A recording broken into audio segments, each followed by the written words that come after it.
So good morning everyone, and welcome to the two-day workshop, I'd rather call it a workshop, for the training program, Effective Presentations for Engineers, Communicating Impactful Human Factors Design.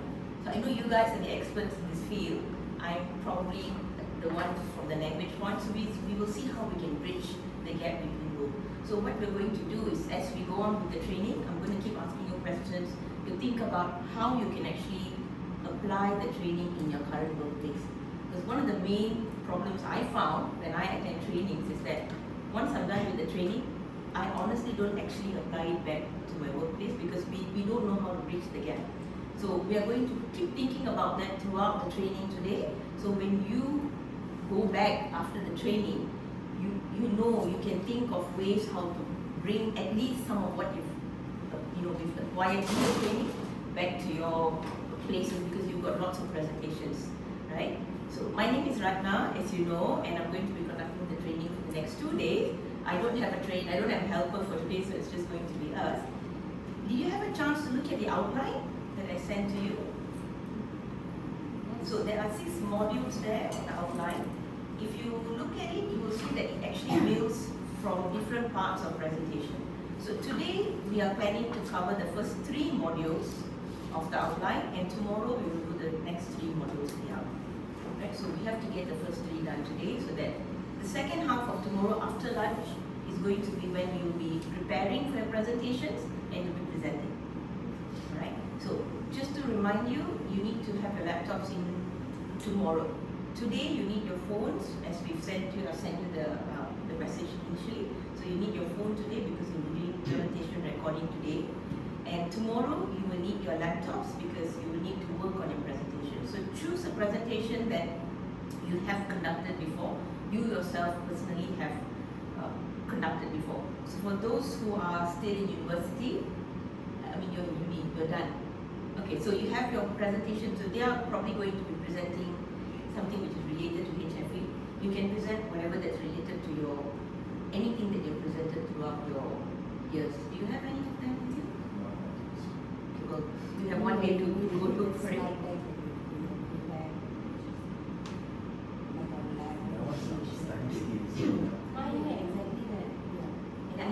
Any topic related to engineering science, engineering, exception, of course.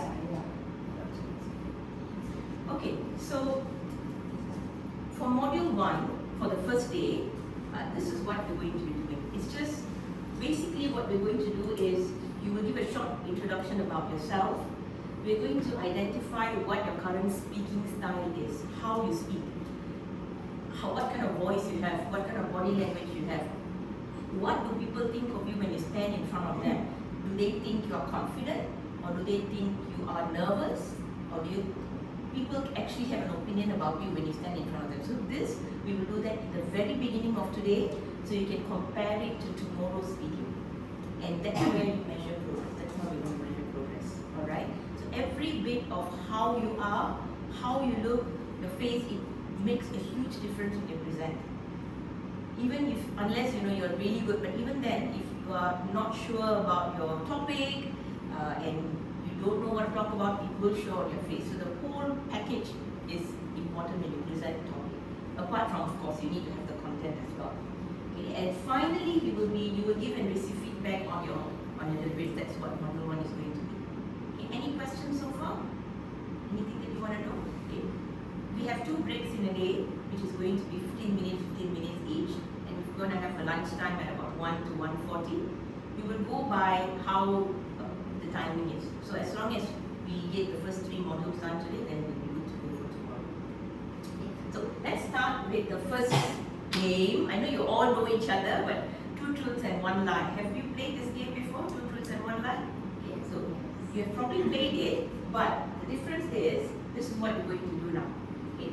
You're going to think about 2 real experiences and 1 fictional experience or disaster that has happened to you during a presentation or on the way to a presentation. It could be something that you are currently working on your project, or it could also be something that happened at university, because you had a lot of presentations during the uni days, right? Some of you are new, you may not have presented yet, you would have presented in think about, preferably something at workplace, think about it. 2 things that are true during the presentation or before the presentation or after, just surrounding the timing, and 1 thing that is fictional. And the most important thing is keep it a secret. Don't show the person beside you. Don't discuss, I did this, I did that. No. Keep it a secret and write it inside your course book. So I'm going to give your books out.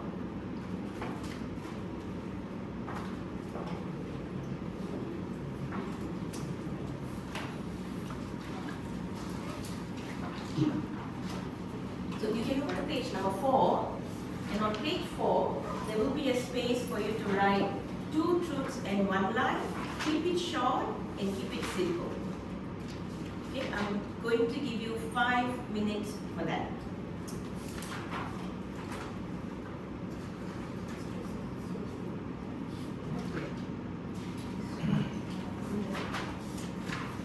Okay, just to let you all know, the first few pages is the index. You have to open to the second part that starts with number 1. This is where the course starts.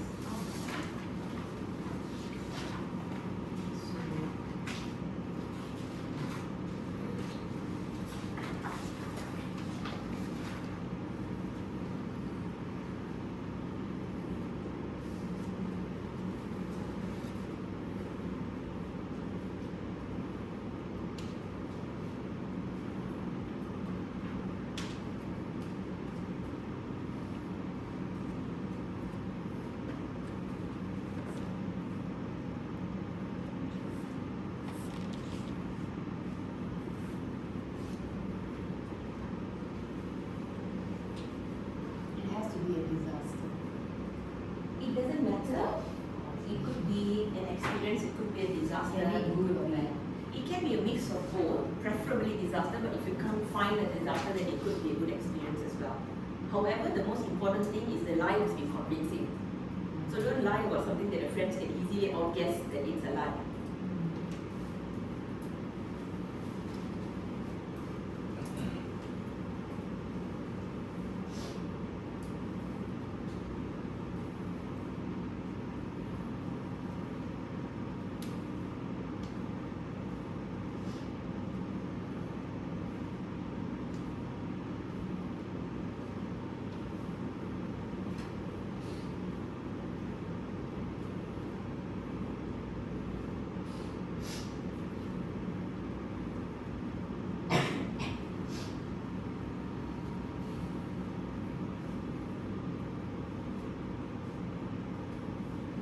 You can write it in point form.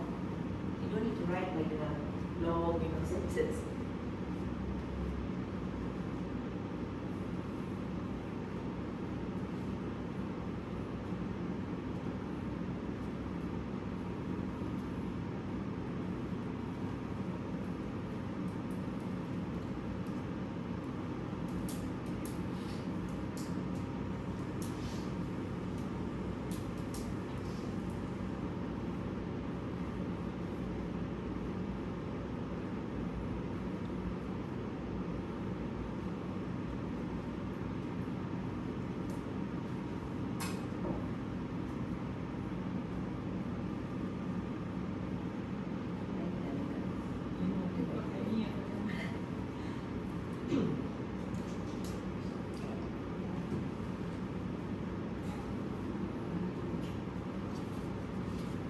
You have 2 more minutes.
more minute? Feels like an exam, one more minute, 2 minutes.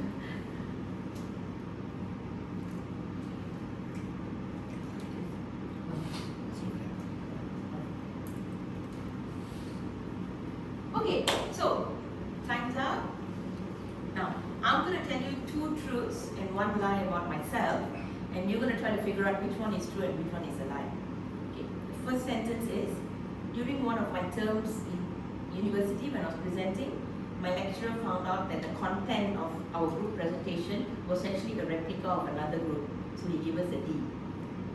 Number 2, I almost met with an accident, and I almost didn't present my final term presentation because I met with an accident at the time.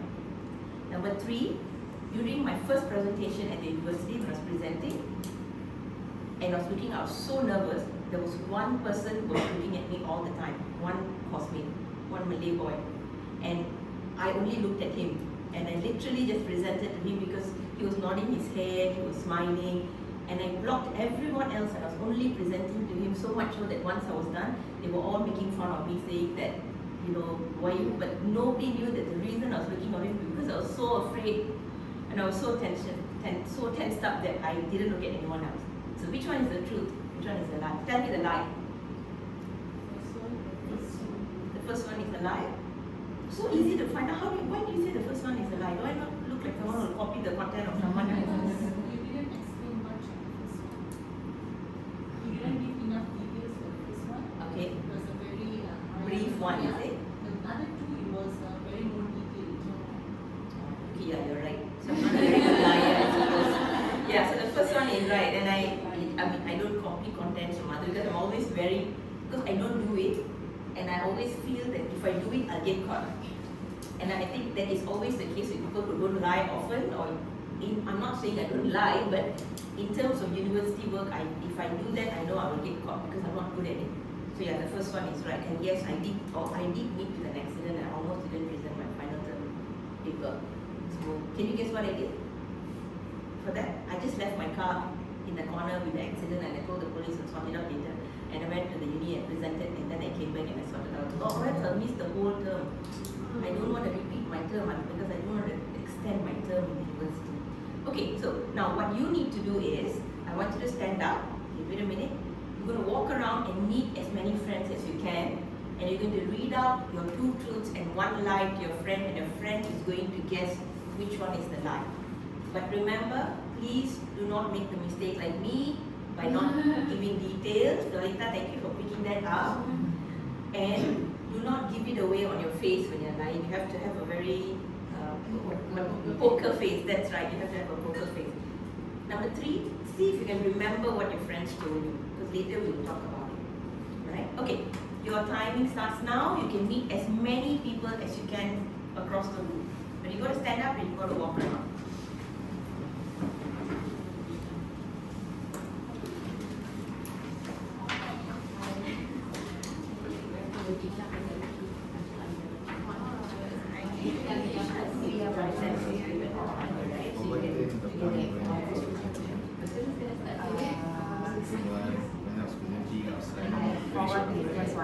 Forwarded my presentation script by the and I took an awkward long pause before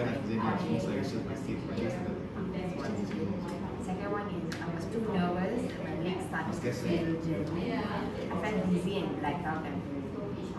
And the last one is, I was barely prepared for a presentation. I thought that I could read it, but actually I ended up learning God.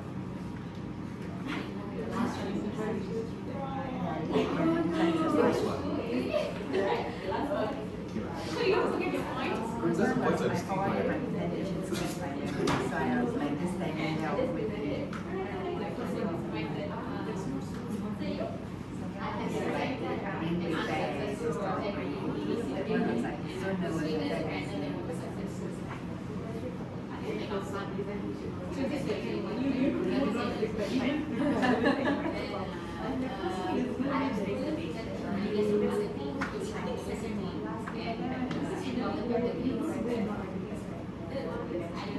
nervous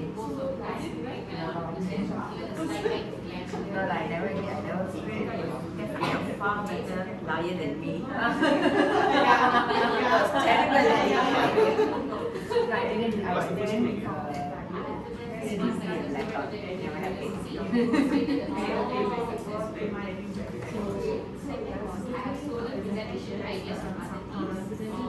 Okay, wrap it up with the current group. So you need to move to the person. That's true, that is also. So you have to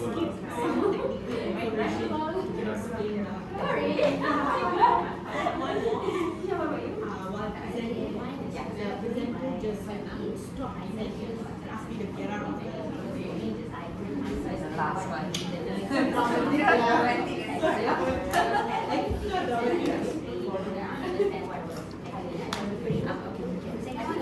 Oh, you done?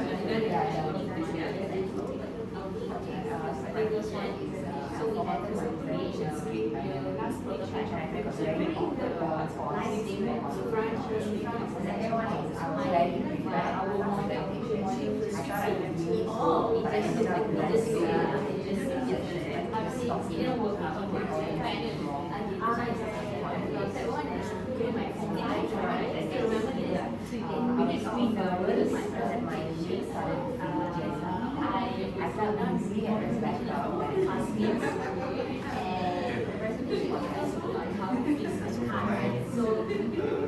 first one is when I was presenting. How did you guess first was Why? I don't think she's nice.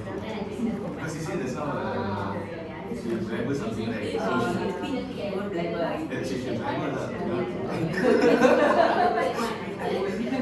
yeah, so okay, first one, when I was presenting, I forget the point.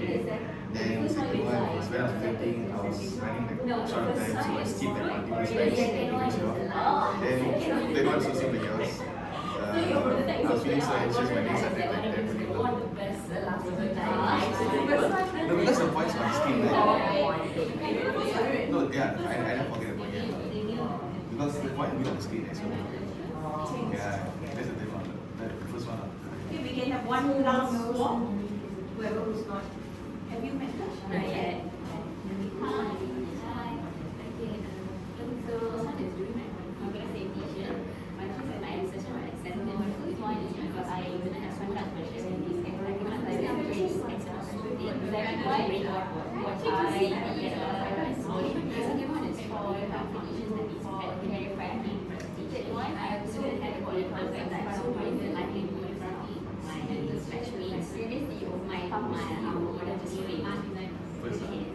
The first one is the first one I presented at training and your family training foundation. I wrote on the side that you see I couldn't remember my points and I just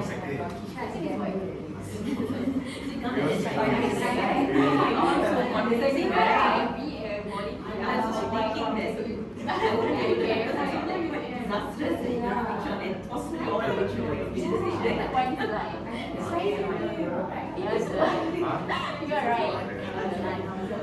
Yeah, it's like you want the best score. How did you guess that? Second is when I was presenting, I was running short of time, so like I skipped multiple slides. Then third one, when I was presenting, I was feeling very anxious, so my legs started like trembling. The first one is when I was presenting, I forgot the point.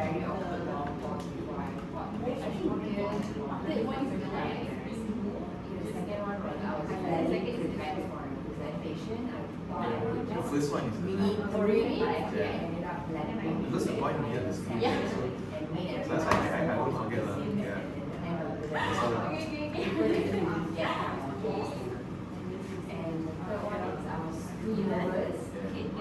is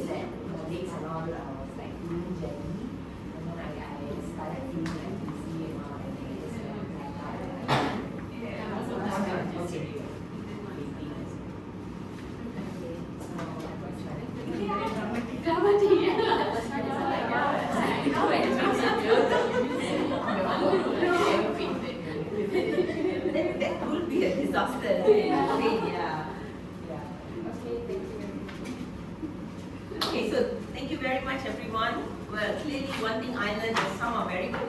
some are not good at all. Like example me, and I think this I think it's a compliment.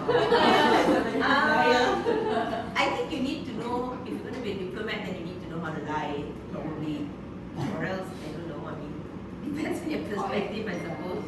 Yeah, depends on, because I don't think, I mean, just a bit off, I don't think lying is wrong or right. I think it really, sometimes if you save the situation, you have to anyway. Okay, now, what I'd like you to do is, quickly reflect on what you've done. You've spoken to your friends, you've heard their experiences. One thing that you feel that you can learn from all the experience of your friends. What is one thing you can learn? You can write it down at the bottommost column with the question on page 4. One thing that you've learned. In terms of like presentation skills. From the experience that your friends have shared with you. Because you spoke to quite a number of people, right?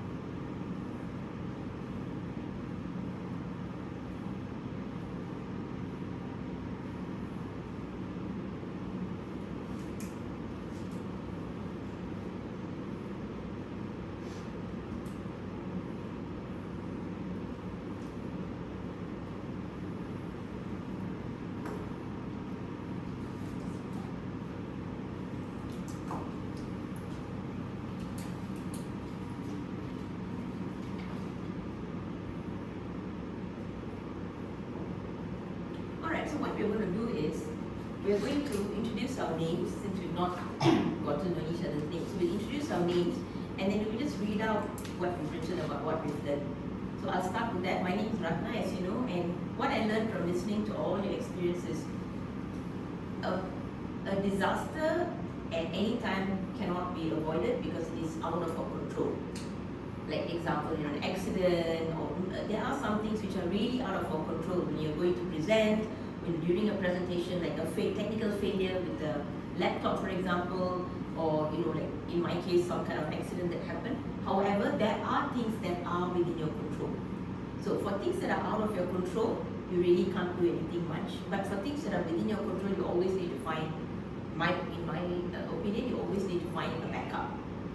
Think about all the possible failures and find a backup. If you remember, I think I spoke to some of you yesterday, even Priyanka. I said, Priyanka, if my laptop all of a sudden it doesn't work, can you bring your laptop? And you said yes. So that is a backup plan.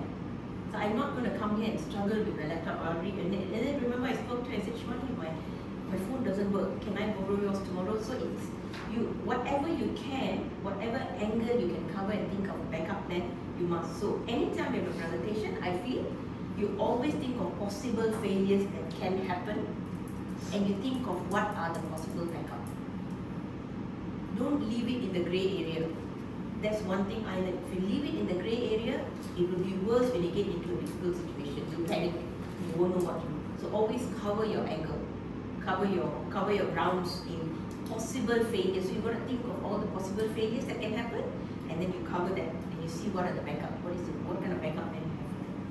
Okay, so we will start with her, the first person. Introduce your name, and you can read it out loudly so they can hear it on the side. No need to stand up. Okay. Hi, my name is Sarah Azna. Just see my name and also what I. What was the reflection? Can you hear her? Yeah. So based on what I've done, that just now with Kisha, Tia, and also Jay, what I've learned is they're good at presenting their part, and even Kisha already she liked me. She said the prototype that she did was having a disaster, a bad moment. But then I thought that was a lie. But it's actually the truth. Even the prototype must we want the one prototype, the best prototype now.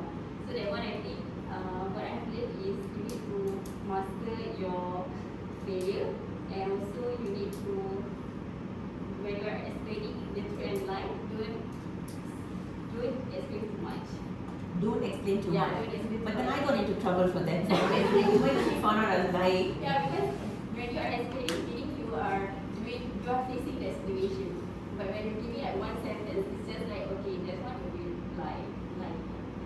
another option, I suppose, is bridging the disparity between the lie and the truth. Yeah. So don't explain, like, there was a clear imbalance between what I did. The first sentence was so short, and the second two was like so much detail. So I think you need to like bridge the gap. Thank you very much. Would you like to choose the next person to speak? Maybe I will take Lalita. Yes, Lalita, everybody likes you.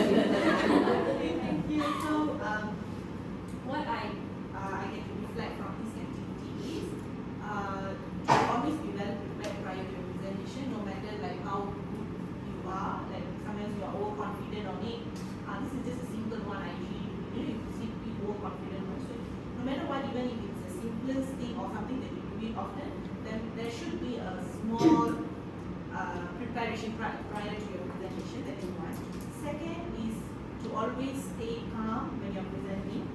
So sometimes you can be technically good, but then like if your presentation, if you can't present it effectively, then that's where like you panic and all that. So the presentation skills needs to be good in order for you to, put, able to effectively communicate the technical contents of your presentation. So these are the two things that reflect the skills. Thank you. Next person, yeah. Hi, I'm She's staring at me like I just. They keep a little bit louder, maybe they can. Okay, hi, I'm Divya here. So what I learned through communicating with the colleagues is like I learned that with the help of like from Shivagina, like we guess like it's a like lie. I mean it's a lie, but then it's true. Like she said, she can generate a slide that through AI. It's like I thought like we can generate information, however like through for the slide deck we have to put our information in the slide deck and then we have to generate by ourselves. However, like Shivani said, we can through like generate a slide deck through the AI. Directly for Directly, AI. yeah. So it's a new thing formula. So I've learned this thing. Okay, thank you. Yes, please, Divya. Something. Okay, good morning Please don't everyone. forget him on his one. Yeah, So the yeah. phone is sitting on his own. Okay, good morning everyone.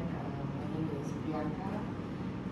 So what I've learned from this exchange session earlier was there's three things that's important when we're trying to talk to somebody or convince somebody of something. So the first thing is body language.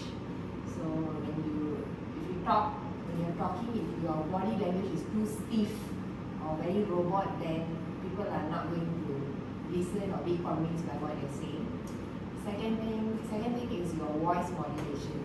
How excited or how you're showing sadness or happiness or excitement in your voice. That's how people are going to be convinced that you cannot say that, oh, I'm very happy, but my face is poker face and I'm just saying it in a very flat tone, you know, then people are going to believe that, oh, I'm actually happy or I'm actually scared or I was actually nervous. So that's the second thing, your modulation of your voice. And the third thing is eye contact. It's like when you don't have eye contact, I feel like people will probably catch that, oh, this girl is lying about this or what. But if you have eye contact, you're actually like very confident you can tell them that. And they feel engaged and they listen, they'll be like more involved. That's all. Just to add on to what you said, do you know there are people who cannot make eye contact? Have you met people like that? I have seen people who cannot look at you in your eyes when they talk to you, even a normal conversation. I'm not sure what. Unless they want to do it. But yeah. Yes, true, but But yeah, there are people who are maybe too timid or shy. I don't think it's timid. I just feel that I don't know how to sort of assess the situation, but they just don't look at you. Maybe could be sometimes different genders. Some people are not so used to it. I don't know. Sometimes they don't look, so they will look everywhere, but they're talking about you, talking to you. Sorry, so they're talking to you, but they're like looking everywhere. How does that make you feel when someone does that without eye contact? Okay, that's one. Disrespectful, uninterested, disrespectful. For me, I feel like they're in a rush. They actually don't want to be there, but they just have to be in front of you. They don't like you. So, eye contact is more important than you think.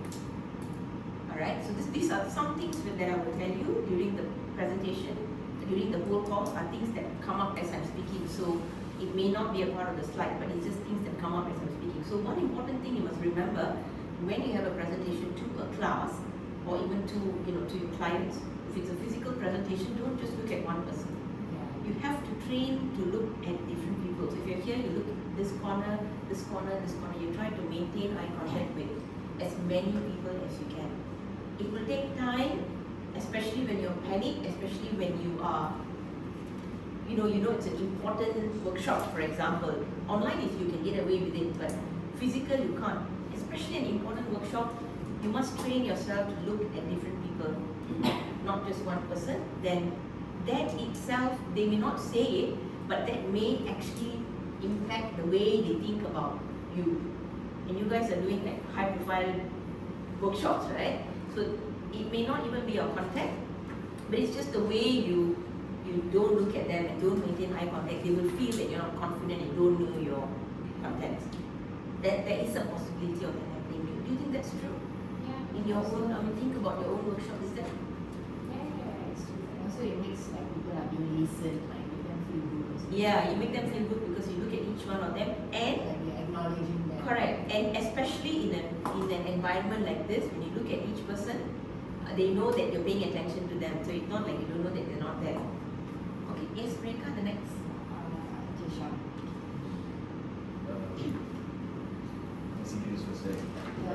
Yeah, my name is Jisha. So from this activity, after hearing everyone's truths and lies, I feel that there's so many ways that presentation can go wrong. Yeah. But That's a good one. yeah.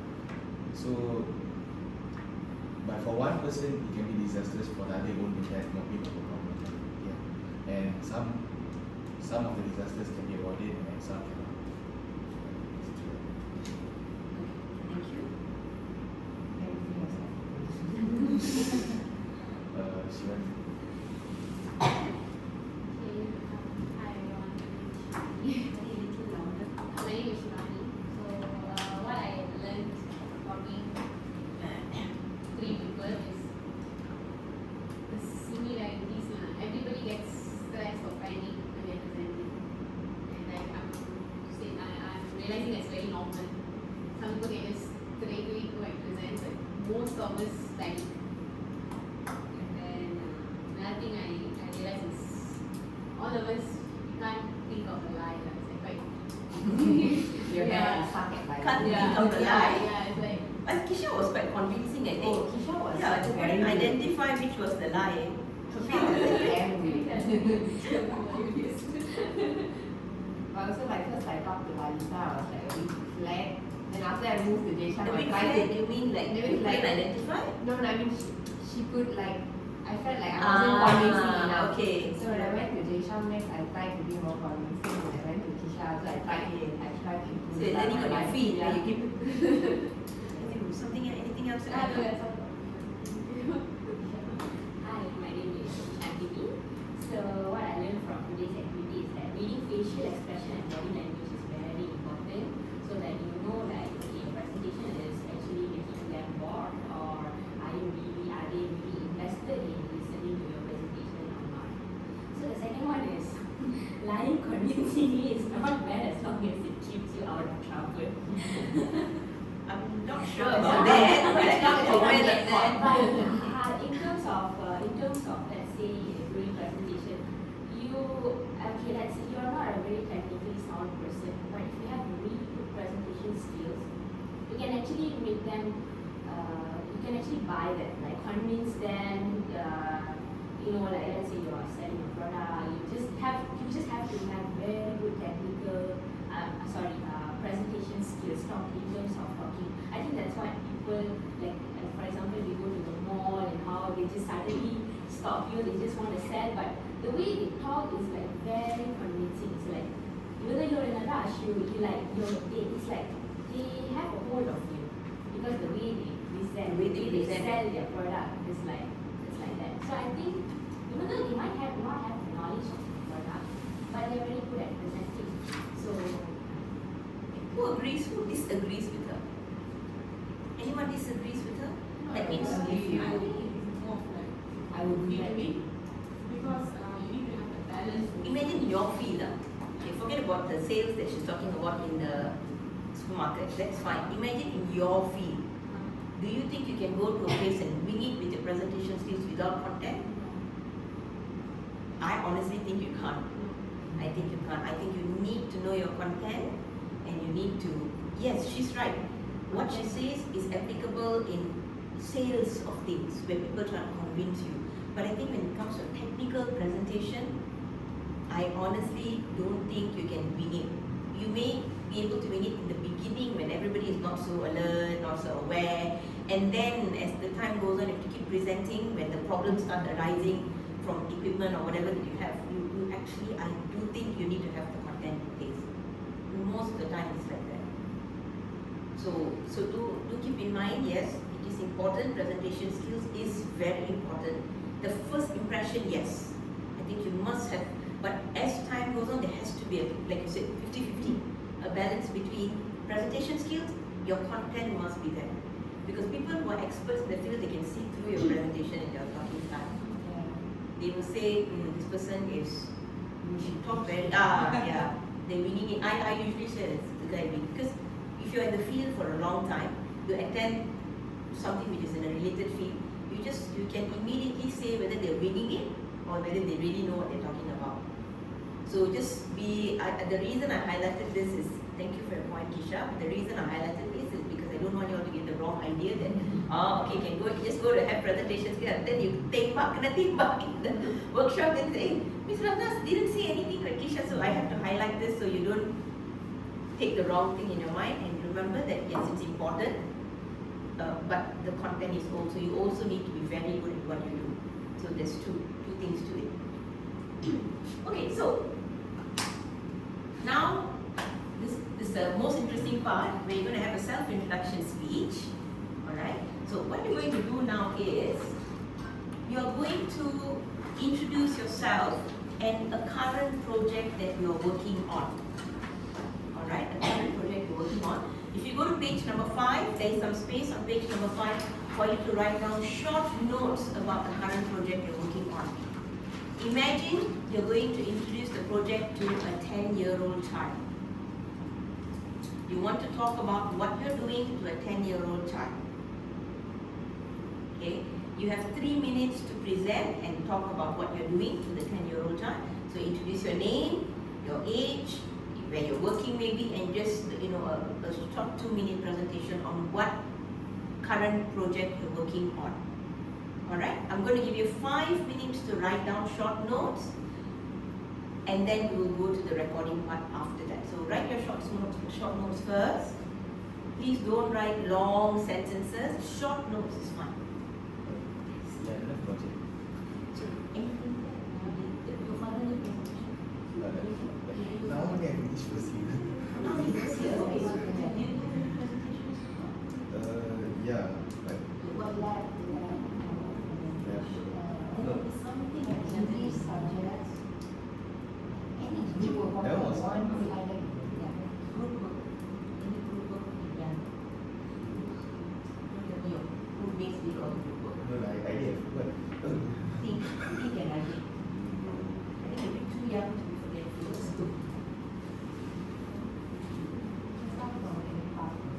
It's 9:50. I'll give you about until 9:55 to write down your points. I need to present it like I'm presenting it to a 10-year-old. Yes. So you need to present it like you're presenting it to a 10-year-old child. So why do I say that? Why did I tell you that you're presenting to a 10-year-old child? Like very easy, very clear. Yeah. Simple words, easy for them to understand what you're doing.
once you're done with module 1, once you're done, we're almost done, then we can, I think, about 10, maybe 10:50. Alright, 1 more minute.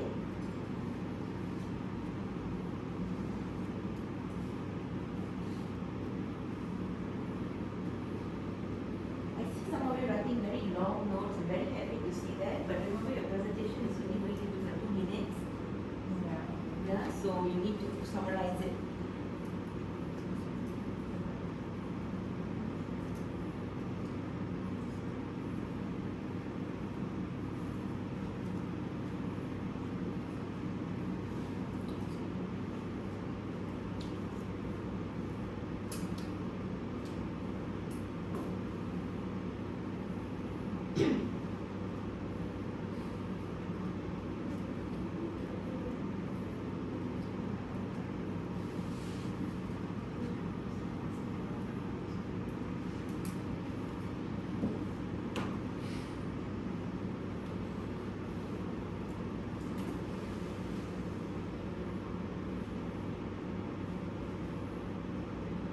Okay, so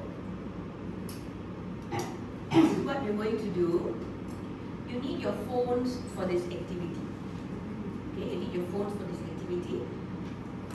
You're going to have a partner. I'm going to pair you up with someone. So you both are partners. You are partners. I'm going to make 3 of you in a room together.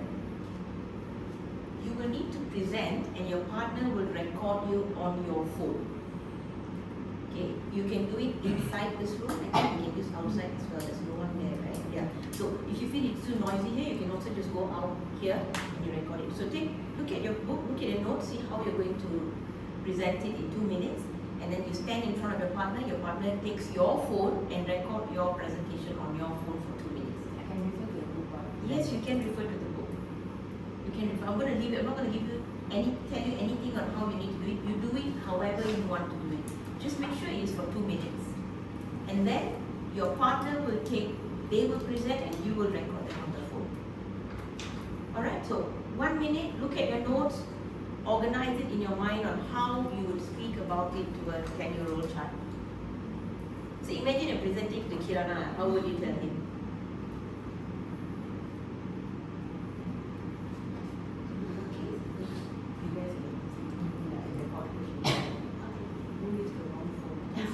Your presentation is your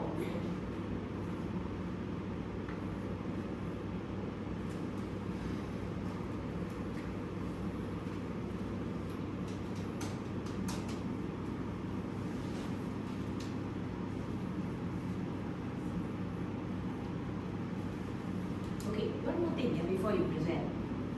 When you're looking at your notes, even I think this is also applies at your workplace, you look at your notes even now, and you see something that you feel is a grey area. Alright, you look at the notes like, this one, what is this? Okay, never mind, I will, I will figure it out later when I'm explaining. Don't ever make that mistake. If something is a grey area now, it will probably be a black area when you're presenting in front of people. So if it's a grey area now and you cannot figure it out in your mind or enunciate how to speak about it in your mind, you figure it out then when you're practicing. Because once you go to the client side, where everybody is there, the grey area is not going to get better. It's definitely going to get worse. Because you have fear, you probably feel insecure. They're all experts, maybe you're new in the field. So it's never going to be you cannot so-called boring. You can't wing it there.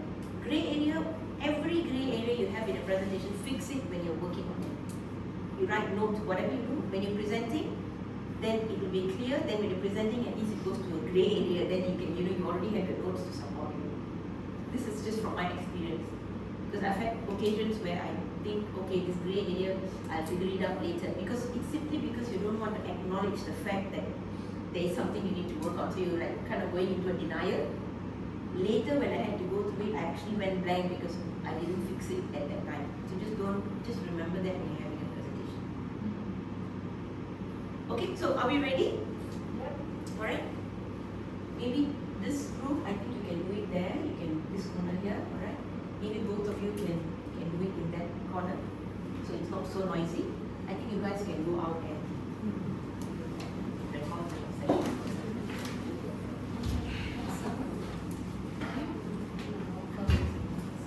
basically there's no one here.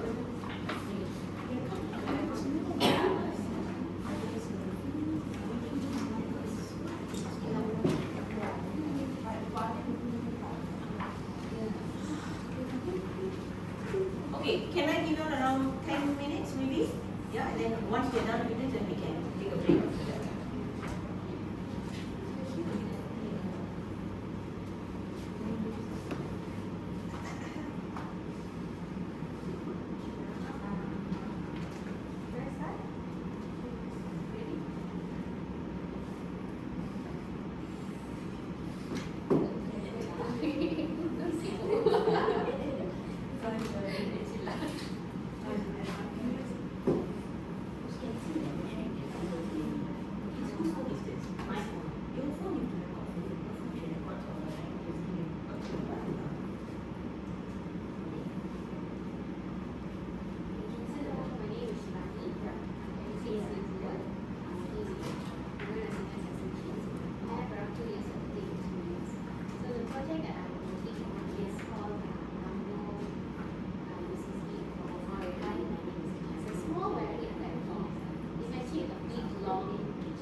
One take, we don't take again. Okay, so one minute. Okay, never mind, I take again. Sorry? I spoke for 2 minutes. How many minutes did she speak? 2 minutes, 16 seconds. That's right.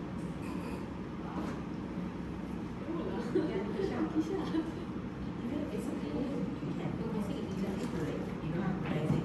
If you can memorize, it's better, but if you want to do it, it's also fine. Again, you take out. Hi, my name is Narita and I work as a HRDF consultant.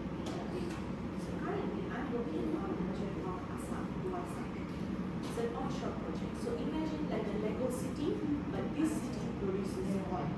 So HRDF is actually like being like a detective or inspector where you check on the design following the rules. It's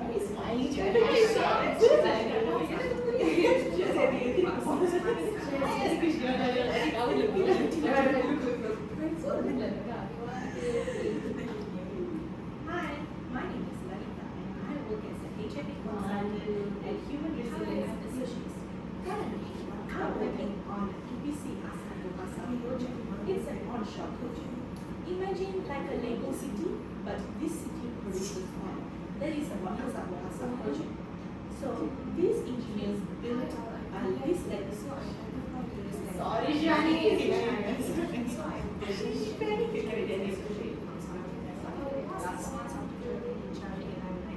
Hi, my name is Anita and I work as an executive consultant at Human Resources Association. Currently, I'm working on this NASA project, an onshore project.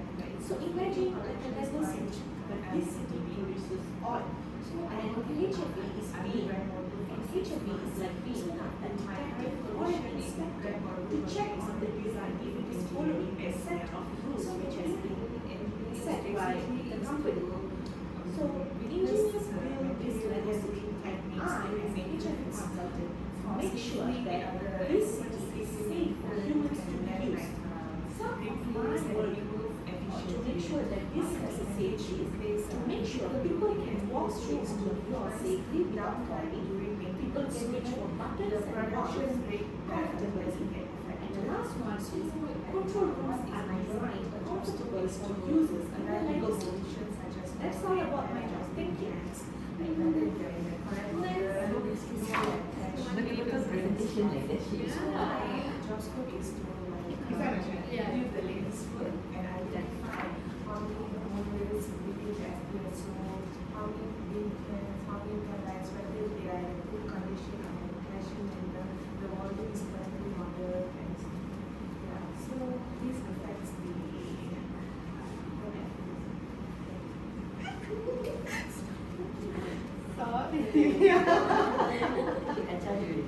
No, I just thank her and she's just like, I mean, look at me.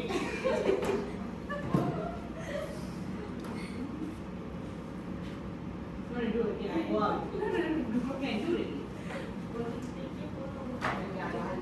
No, one thing, because second thing you improvise already. So if you want to check for speech profile, you have to do one thing in the beginning. Before you learn anything, you have to do the speech profile. Because second thing, usually the first thing is the most original, you know. Second thing, you'll be more conscious. You definitely would have brushed up a little bit at least. So Priyanka was saying that you went to take presentation in uni. Is it a paper or something? Or module or data? Yeah.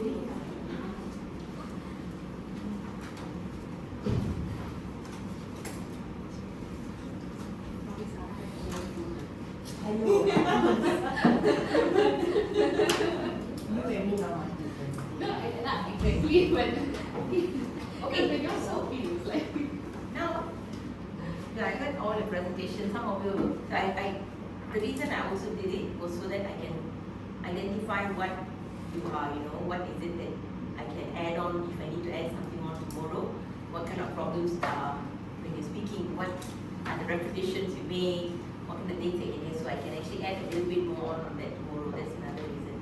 Okay, now, this activity, I remember I told you I only did it one time.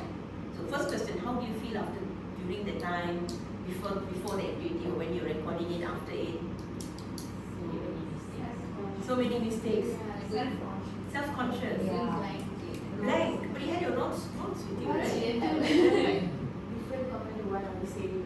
It's written different and What you're saying is different. So there's a Like you plan it differently than here when you talk, it's all messed up.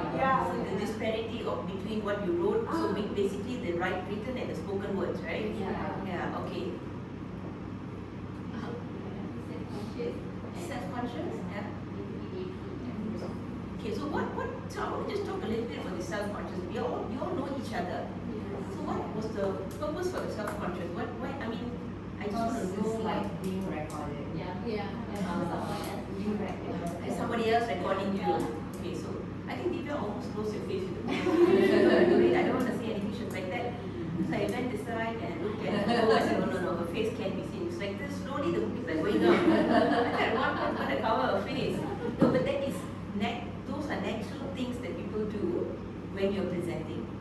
Okay, it's very common. Jesham, how did you feel? Toast and flour. Flop in the end, what happened? What I want to say, they never come out. So a few things that I picked up from like a common pattern with what everyone said is self-conscious, and also what you wrote is not what you end up saying. Okay, so these are the two things that probably you need to. So now, what we're going to do now is you're going to find out what kind of a speaker you are. Okay, this is called a speech profile. So what kind of speaker you are. And the best way to do that is to watch your own video. And I will tell you, it will be a terrible reality hit because I've done it before. I'm like, oh my god, is this me? I've done that before on myself. So watch your own video. Okay, just 1 second before you watch your own video. You are going to assess yourself honestly. Alright? So when I say honestly, it means when you think you deserve praise, to be praised, you think it is a strength, please give yourself due credit. Don't be overcritical of yourself.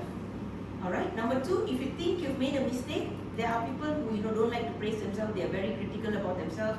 And then there are also people who I think on the other end who think they are so good, so overconfident, but actually they were not. So try to find a balance between that. Watch your video again. If you want to use, I think if you can use your earpods because it's easier to listen to it and watch it. And I want you to give yourself an assessment in terms of your voice quality, your delivery and your confidence, and the technical presentation part. I know it's not a technical presentation, but of course what you spoke was quite technical, right? Because it's related to your field. So, can you just 1 minute just quickly go through these terms here and let me know if there are anything that you don't understand what is required, what is it that you need to watch for. Clarity, articulation? Anyone? Clarity is how clear your words are. So you're not talking like this in your presentation and you don't know what you're speaking. So that is, you're mumbling in your mouth. Clarity means you have to open your mouth and speak. Articulation is how clear your pronunciation is. Are you, are you doing that, or are you actually speaking clearly? Speed and pace. Pace is when you're presenting, you actually stop, pace yourself. You're not like a machine gun, no full stop, no comma, nothing. And the speed. Speed can also be fast, can also be slow. Not always normal. So be very self-critical when you're assessing yourself. Pitch and tone. Were you too high? Were you too low? Now, filler words is something I'm very interested to know what you're going to say. Filler words, watch your presentation and see how many so, like, okay, because I think I heard quite a bit when I was walking around. So count that. How many filler words? Do you have a lot of filler words? So filler words is not just it's also so, like, sometimes we repeat like, I think like, I think like, I think yeah. So that is also a filler word. Even things like yeah, I think that, yeah, I think so, like, and then you have and then even some people do, they like to do that. Have you seen that? When they think of an answer to answer you, and you ask them a technical question, you go like, actually they're thinking. It's just a way of thinking. They go like, okay, so that I don't know why they do it, but people do it. I've heard that before.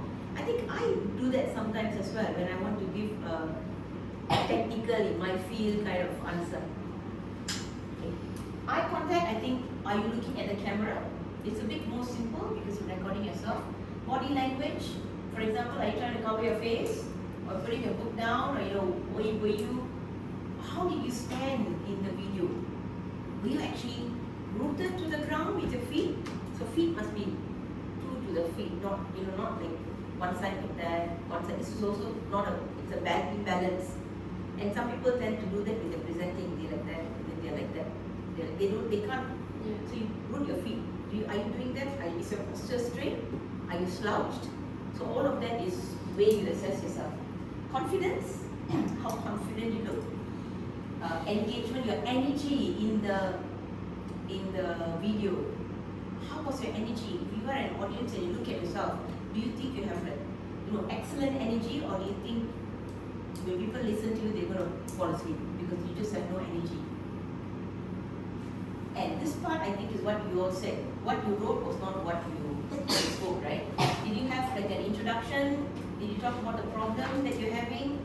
Or did you have talk about all these things? Or did you have like an introduction? Did you have like a basic identification of what problem you're working on? And then the clarity of explanation, okay? Usually, these two I think you don't need to. Relevance of audience. Relevance of audience, I want you to mark it. Watch a video and think, if you have a 10-year-old niece or nephew, will they understand what you're speaking? Because remember I said your audience is a 10-year-old. Alright, so I'm going to give you about 5 minutes for this before we go for break. So please listen to your video again and then give yourself, assess yourself to find out what your speech profile is and to find out what areas you need to work on. The feeling itself is really young. Okay, feeling is, if you see, if you hardly use any feeling, it will be excellent. But if you feel like you hear so many like so many of it, that will be poor. If somewhere in the middle, then maybe fair enough, not too much, not too many.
Body language, how would we, if I move my hands a bit, now is there got a body language?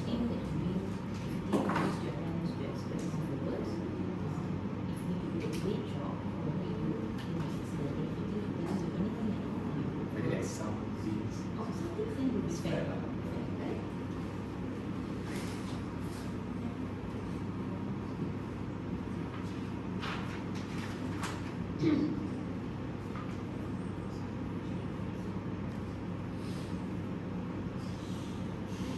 There's a section option for notes, you can also write down the notes, like filler words and all that. You can write down how many filler words and then use that as a page.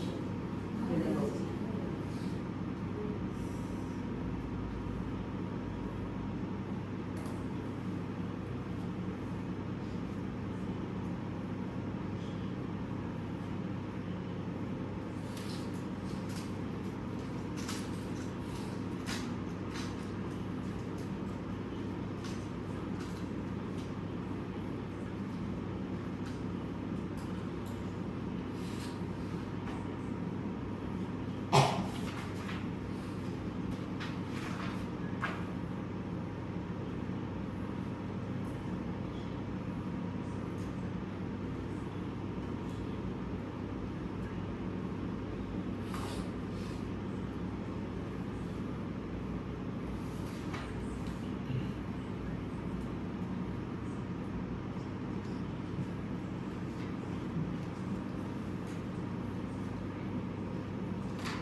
Okay, if you're done with the video, alright, now what I'd like you to do is look at your list again.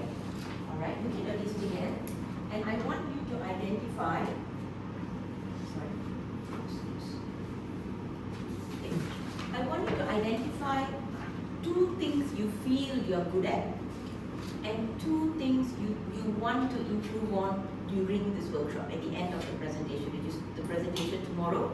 You want to make sure you want to work on these 2 areas. Right? So be realistic, look at things that you know you can achieve an improvement, say within 2 days, and that you think you really need help with. So you want to try to improve on that tomorrow. So choose those 2 things so at least I can give you feedback on that tomorrow. Okay, and write it down on the next page.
Okay, now, can you share your ideas with the class?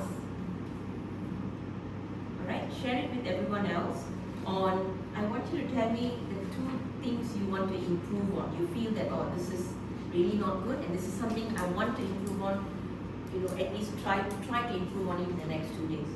Alright, the strength, never mind, the one you can keep it yourself. We'd like to listen to the second part. Okay, any volunteers who would like to start? Shivani? Okay, so while Shivani is talking, maybe the rest of us, I'll give you a few more seconds to wrap things up. On the presentation, I realized that I think too many filler words. Really. And also, I realized that my presentation structure is not right. Like, I feel like I'm everywhere. It's not, I'm not talking about the problem. Like example, like for my project, I only spoke about what is it about. I didn't say like what am I doing here. So I feel that I didn't actually present what I was supposed to present. Could that be a timing problem? Could that be because you have less time? No, it's not that. It's just that it just didn't come to my mind that I should present that. So when I realized that how like what I spoke, I was like, oh, maybe this is how I should have presented. So I feel like I don't know what I should present. So basically filler words and organizing your Yes, presentation. correct. Right. Divya? So, my weakness is like I never had a proper eye contact with the camera, so when I saw the video again, and it's like watching like our elbows and the camera lens is like below and then So, I have never had a proper eye contact, so I want to improve to have a good, proper eye contact during that presentation. And the second one would be I had a little nervousness which leads to the lack in my confidence level. So like what I've written in the book that doesn't reflect on what I've spoken in the video. So Which part of your presentation gave you the idea that you were not confident? What part of the body? Because you watched the video, right? yeah. So which part of the video gave you that, that indication that, okay, I don't feel confident? Was it, the way you stand or the way you... Yeah, the way like my eye contact on the camera and then the way I stand also is like not a proper presenter. Okay, you feel like it doesn't show how confident you actually are. Okay, thank you. Keshav? There are a few areas that have to improve. You just give me two of them. Yeah. Mainly engagement and eye contact. And then I must be very clear about what I'm presenting about. Because when I explain, sometimes it's not, what I think of is not coming from me. So when you say clear, are you talking about the content or are you talking about the speech technicality, meaning the way you pronounce, the way you, the clarity, the articulation, or are you content? Yeah, because I don't know how to frame it in a sentence. Okay, so what about the other one, the speech articulation and all? Do you think that needs improvement as well, or only the content? Clarity is okay, just content is bad. Yeah. Okay, so it's content basically. Okay, another one is two, right? Yeah, It's supposed to be two. eye contact. Okay. Yeah, so when I was speaking, I keep looking up when I was thinking. Something like what she said, right? Looking up. Yeah. And then one more point, when I was speaking, it's not engaging. I feel like I want to sleep when I'm watching the television. Okay, just to let you all know, this looking up is actually a normal body language of people if you're thinking to what to say next. Okay, it's very common. So you need to address that in a presentation. You don't look up. It's not a wrong thing. It is a human body language that when you want to talk about something that you are collecting from your mind, retrieving from your mind, you will look up or you look far, and it's very common. You think about your own actions. Someone is asking you something that it is not immediately available in, say, the frontal part of your mind. You have to think that, you see, like you actually like, yeah, because you're recalling, you look up or you look far. Two things: you either look up or you look at like a distant object. It is a human body language thing which you need to be careful of when you are presenting, especially in a presentation. When they ask you a question, when you're recalling information, you don't look up. You have to learn how to look at them and produce your answer, for example. Thank you very much. Priyanka? My weakness is first maybe filler words.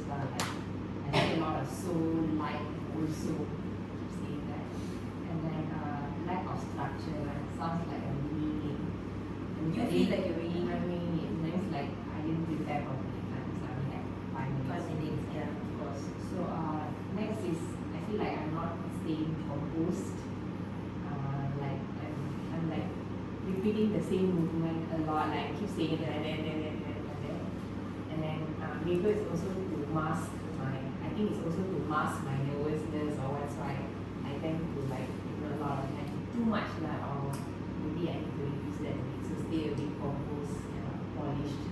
Yeah. So areas for improvement is first to reduce my filler words, and then next is to speak more structuredly, like not like I'm all over the place like that. And next is I realize that I'm over explaining things when I speak. So it's like taking out more time and end up like I'm not getting to the point. Okay, like I think this part where she mentioned about using her arms is something we call pointless flaying of the arms, which is very common in a presentation because people don't know what to do with their hands. So some of my students will do this, and I'm telling them, please don't do that. It is like, what are we praying? Why do you have to stand like so rigid? They'll do this and they'll deliver a speech. You have to let your body loose. You know, this is something that you need to like stand. When you stand, the minute you stand, you don't stand like this. You have to be stable. So you let your body and your hands on the side. So if you don't use your hands, you can always put your hands in front of you like that. Don't press your tummy, but you can put it like that. Don't let it hang to the side. Again, it's not going to look good. Another thing you need to avoid is, so body language doesn't mean pointless flaying of the arms. You don't need to keep doing that.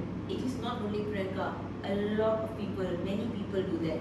It's a very natural thing to keep doing that. So these are things you need to be aware. And one of the ways you can find out is by recording yourself. So this is an activity that you can do even at home when you have a presentation the next day, say a very important presentation, and you're very afraid how it's going to go. The clients are maybe, sharks, for example, and essay, like they're very particular about the details. When you practice at home, you record yourself and watch it again. Watch it again, and you can always use this to analyze yourself. So the really self-improvement starts from your own. You have to record yourself. The best way to know how you're doing in a presentation is record yourself, watch yourself.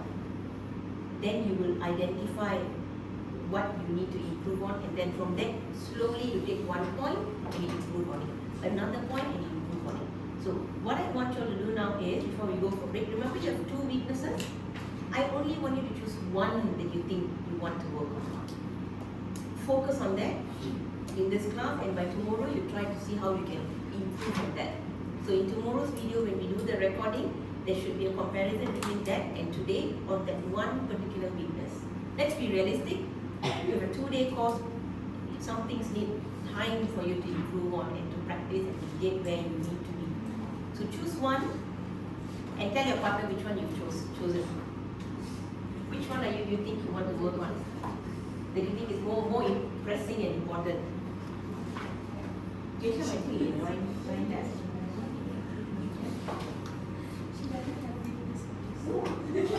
Perfect.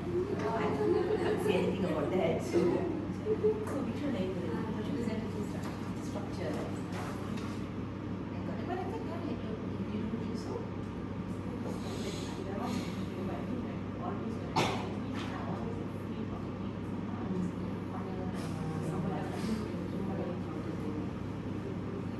Should I ask you to look at this? See, so you feel that you're over-explaining things. So sometimes I feel like I overexplain, and the clarity gets lost in me. So I want that, I want that. Over-explain is also one of the signs of nervousness. Even a nervous will either don't talk at all or talk too much. There's no middle ground unless you are experienced in it and you want to try to be better at it, then you have a middle ground, or else you have both extremes. What would you like to improve on? How many more affluent? Affluent, you have to be more affluent. That is what today Fluent means that I want to speak fluently and also so I don't know to body and affluent is two different things. Body language is how well you speak. Body language is more like, so you choose one. Which one you want? That's a very big umbrella prayer. You want to focus on it. Okay, so your filler was written. Can't eliminate it. You can reduce it in 2 days. Try to reduce it, but eliminate it takes time and a lot of practice. Okay, so louder voice. So like you have to throw your voice. Eye contact. Okay, so I think we need to take a break now before we go on to the next part because it's okay. So good morning, and today we are going to be continuing with yesterday's training, and we're going to continue with module 4, 5, and 6. And today is where the whole practice comes in. Yesterday, as you know, what did we do yesterday? Just very quickly, what did we do?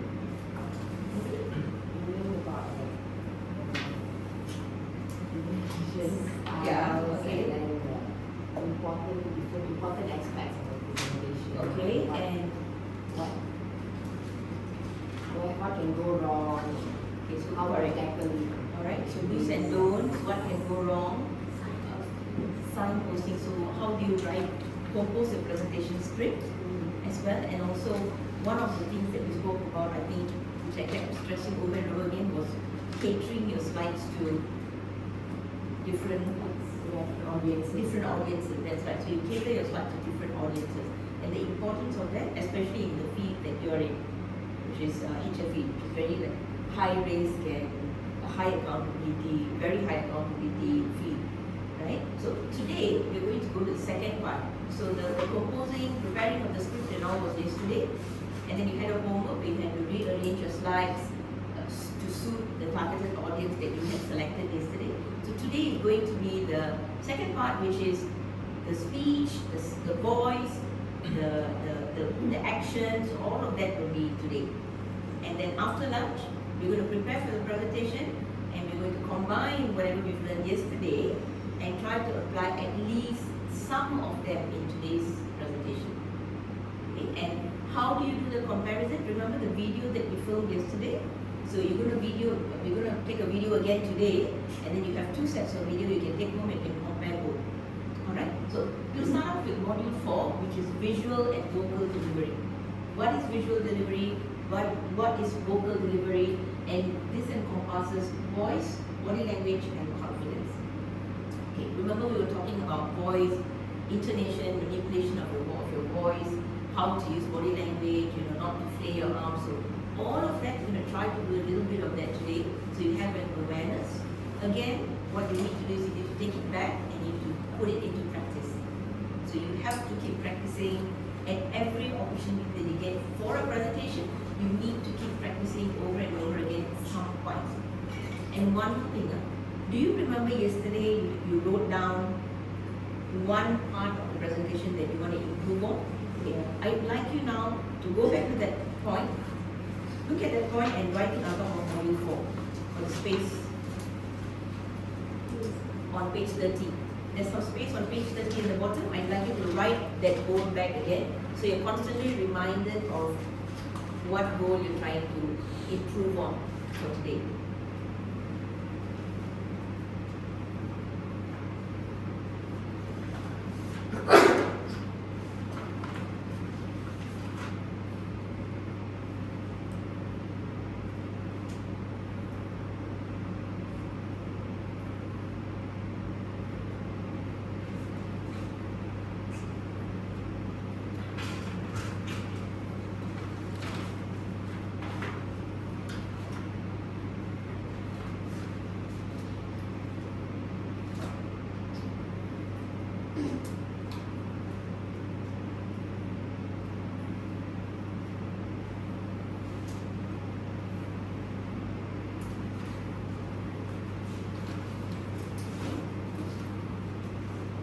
Okay, so we're going to play a review game now called Fix the Engineer. Alright, so very simple. You have, as you can see, there are strips of paper here. So this one belongs to this team and this belongs to the other team. Alright? For this game, I would require, maybe I think we have to set this up just for this game.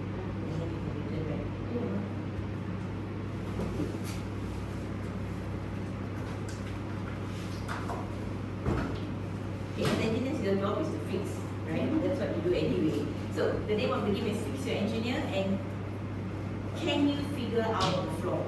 So each of this is it's a situation of an engineer in a presentation scenario, but he's doing something wrong. Alright, so what you need to do is one person, this is team A, this is team B, one person from team A and one person from team B. You're going to come up front, you're going to tear the last piece of paper, you're going to go back to your team, read the problem together, figure out what the problem is, and then write the solution for the problem at the bottom. Once you're done, again, you're back, you take the second one, third, fourth, and fifth. Alright, once you're completed with the task, we will have a discussion together. Okay, so who's going to run for this team? Shivani and Vidya. Don't have to run, you can just walk. Okay, alright, ready? 1, 2, 3, go.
Fast, I see.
basically it's some testings.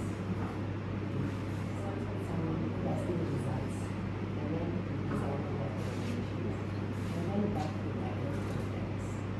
Basically also supposed to actual So leading the audience and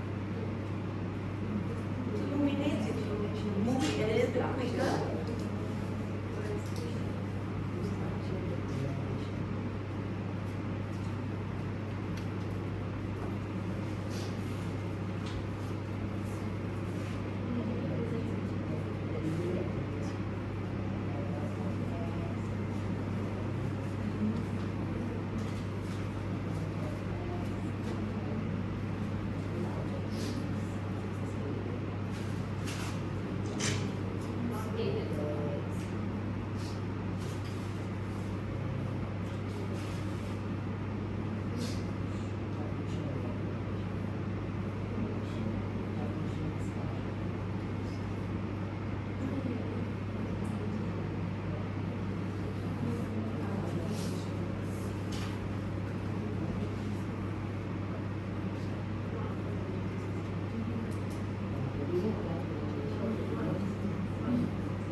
One more minute.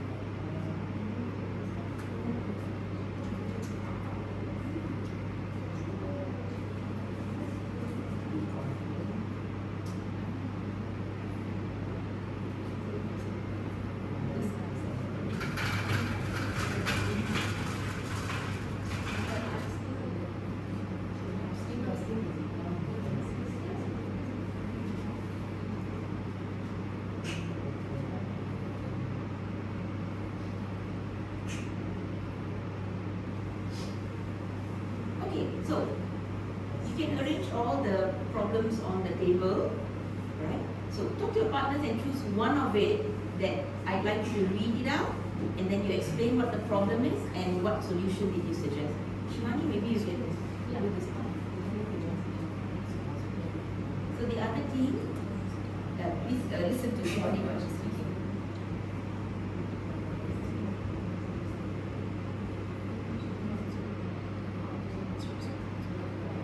Yes, Shivani.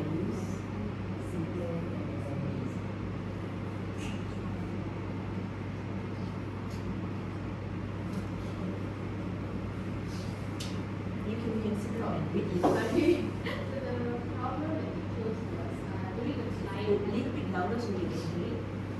The problem that we chose was during the client presentation, the engineer speaks very quickly, avoids eye contact, and apologizes repeatedly before explaining each finding. When questioned, they became defensive. So what we understand from here is lacking of delivery and confidence. Example, like there's no eye contact, and then So he's why apologizing. does that happen? I feel like a lot of us can relate to that. They become, no eye contact, nervous because they're nervous. And why are they nervous? Many reasons for being nervous. Not prepared. Another one, remember the first one we wrote? No, when we yesterday, expertise, right? When you see a room full of top level management or experts in the field, automatically, sometimes no matter how prepared you are, some things comes with experience. You know these guys, you've met them, you know they're going to ask you the same questions again, automatically that fear kicks in. So at times, it's also not just how many years you've worked, but also the kind of projects you've done, the depth of the experience that you have in the field. And some of these guys, I mean, this field it is like you said, it is a very like on the toes. Everybody's got to be on their toes. So definitely they're paying you. They expect you to know it. They don't really. I don't think it matters to them whether you're a junior staff or what. In their mind, they pay you. You need to get your work done. Okay. So how do we get over that fear? In a presentation, how do we get over the fear? Is it possible to ever get over fear on stage? To be honest, no. It is how you manage it. I think anyone who goes on stage, the minute you step on stage, automatically that fear is there. No matter how experienced you are, you will start feeling that fear. The only difference is how much experience you have, right? And how many times you've done it on stage before, how many times you've presented on stage. So it is always the case of the more exposure you get on stage, that is how you battle with fear. And plus the techniques that I taught you yesterday, sometimes it works. No matter how fearful you are, you just keep practicing that. Before you go to practice, just take a few minutes, you know your turn is to say you take a few minutes. Easiest one is the breathing one. I think when you keep doing it all over, you learn how to manage your fear. But you can't get over fear completely. Okay, so thank you. And your side, maybe Divya, you can read one of it. And what's the solution that all of you propose? An engineer presents HRDF findings to hospital administrative stakeholders and using equal economics methods and proprietary percentiles and interviews analysis. Louder, please. The audience looks confused, but the engineer continues to try and explain. Okay, so what's the problem there? So the problem is that the terminologies used by the HR fee specialists it's not understandable by the Correct, but audience. correct. Just before that, yes, you're right. The terminologies isn't understood by the audience, but something that the presenter didn't do. What was that? Explain about the No, why did he use the terminology? Okay, probably it's part of the slide, but before he even starts the presentation, there's something that he needs to do, which will help give him an idea how he will present. What about the audience? Yeah, but what is he supposed to do? He's supposed to do something. Assess the audience. When you step into a room, before you start, drilling your way through your presentation, the minute you step, get one look at the audience, you have a feel of who they are, what they are. The minute you look at that, you actually you will get a feel, because most likely you know your clients. You will be presenting to the same people, unless, like you said, it's the educational slides, a presentation where you're trying to talk about the free workshops that you guys conduct. So that you don't know. But always the case when you step in, the minute you look at everyone, we are built in a way that you get an idea who they are, what's their background. So based on that, you can't change the content of your slide, but I think you still can deliver it in a more simplified way. So the language you use is simpler. If you feel that a particular terminology isn't understood by the audience, what can you do as you're presenting? This particular one, sorry? Correct? Or another way, what else can we do? When you're presenting, there's one word, okay, this word only people from HFP are going to understand this. The others are not really going to know this word. So what can you do? Just explain the word. Yeah, don't need to replace the word. You just say, just for those of you who are not from this field, this particular word means this. I don't think in your case, in like a business meeting where you have that brainstorming and all, I don't think you get people who are completely out of the field.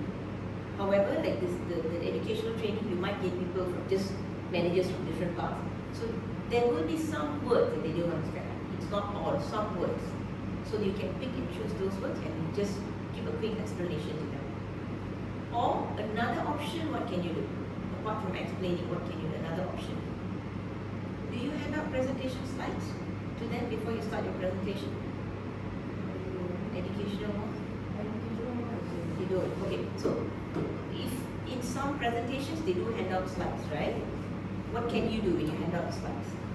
If that, you know, if that's the case where you hand out slides, what can you do to help them with the words? Yeah, that exactly. You have a legend section, you go through the slide and you will have an idea. You know, you ask them to run through the slide, they're not going to do it, they don't have the time for it, you know. So you go through that, look at the words that you think are, you just put a short. Yeah, balance well. Don't put like 20 words, they're not going to read. Just 5 words that you feel, okay, it's difficult, then they can do that. Okay, so good. We're done with this session, we put that away. Now we come to the next part, which is delivering your presentation impactfully. If you look around the classroom, you will see many words. What can you have a quick look around the classroom and tell me what are these words? What are they talking about? Feelings. That's right, feelings. So when someone asks you to present, okay, so today you have a presentation, what is the first feeling that comes to your mind? Can you walk and stand under that particular word? One word, the first thing that comes to your mind when you know, okay, today I have a presentation, I need to present. What is the first feeling that you feel or feeling that comes to your mind? Can you walk to that word and stand under that word?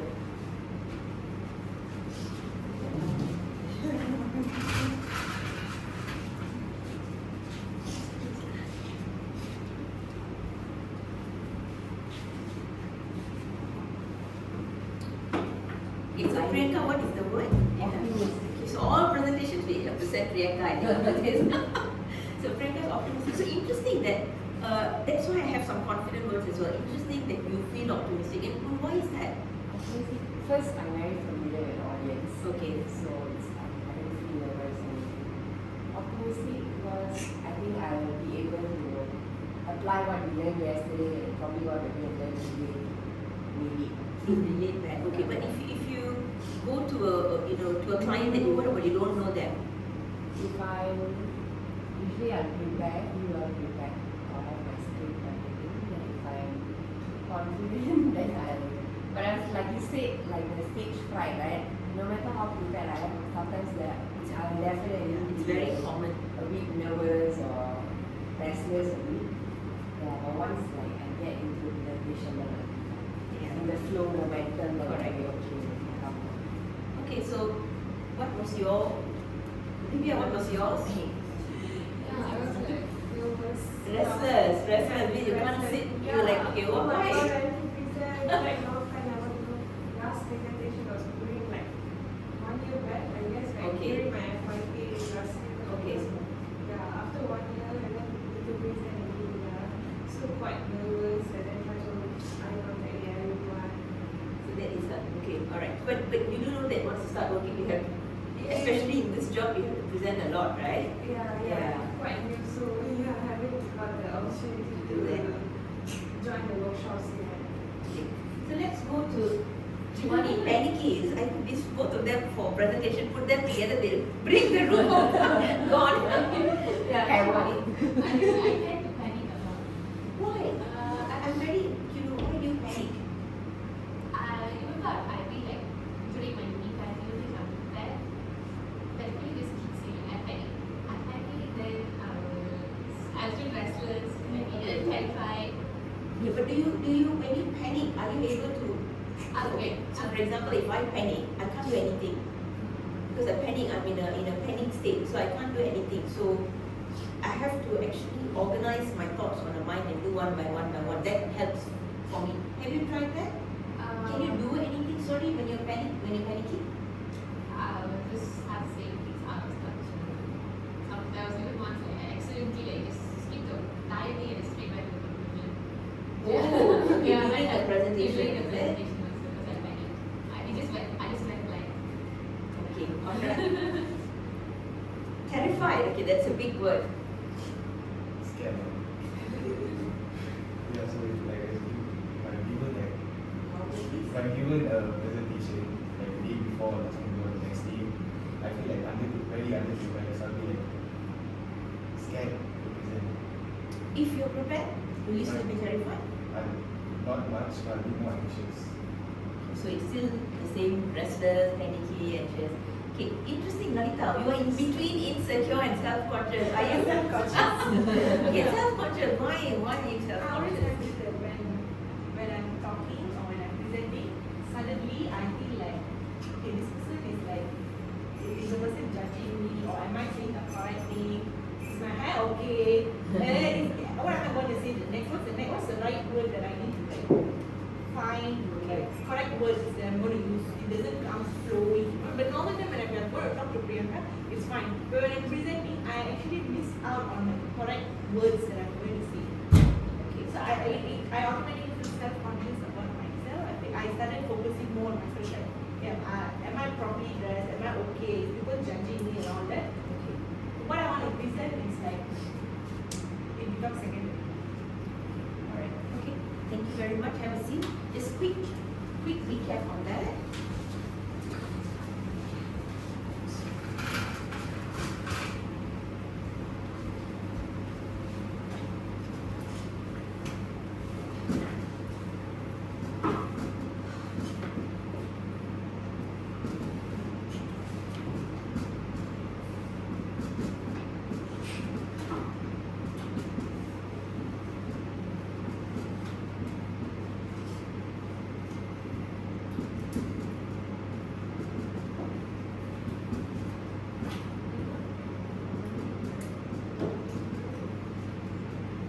This is a very common thing, right? Am I being judged? Am I saying the right thing? So, and one more thing which you addressed, which I think I must mention, which is am I wearing the right clothes, right?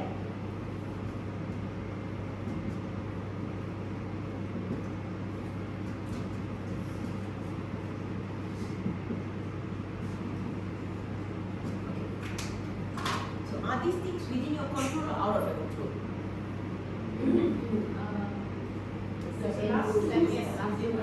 Okay, the second and third is within your control, correct? So am I saying the right thing? How can you fix it? Or well, 90% or 80% get that. How can you make sure that am I saying the right thing? It's not a question. Correct. You have your research, you have to draw on your knowledge, on your experience, you have to read up, you have to do a lot of work. It is not something that comes overnight, but it can be fixed. The last one I'd like to really highlight, am I wearing the right clothes? More than often, what happens is, we want to wear something nice for a presentation that we're going to go to. But we forget to ask the question, are we comfortable in that? Are we comfortable in that clothing? I think this is really, really important for you to know. It has to be something comfortable in many ways. Number one, if you think, some people like to wear short skirts, you're comfortable, it's fine. But if you think that, I'm going to this particular place, culturally, how are this audience? What is your mind? You have to have this in your mind.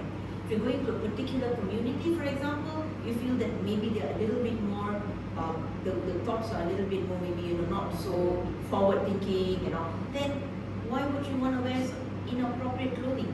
I mean, this is, I think, social intelligence. It is not about being freedom and all. No, we're talking about a professional environment. It's social intelligence, respect and all that. So there's something wrong. You are comfortable, they are comfortable. Because when you go there, you want to remove all the possibility of additional panic that you don't need. You're already afraid, you're already nervous, you're already scared of being judged. Then why risk it with what you're wearing? So wear something comfortable.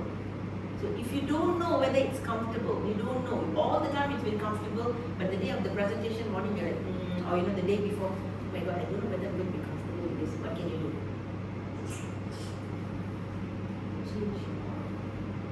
Put it on and practice. Put on the outfit the day before. Practice with it. See how can you move your arms.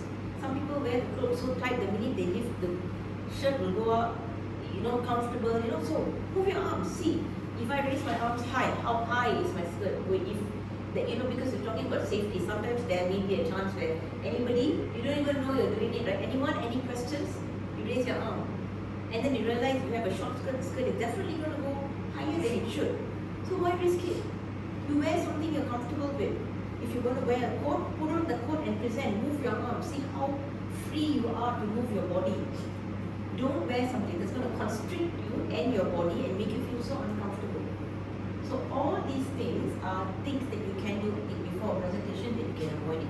Now the first one, am I being judged? Can you control that?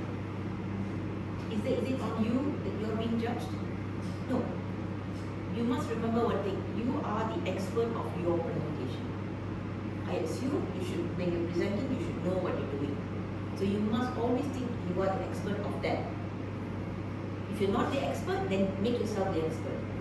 There is no room for kind of playing victim and I don't know. Yes, I can completely understand when you feel like you feel judged, you're young, you don't have experience, but then you have to work towards it.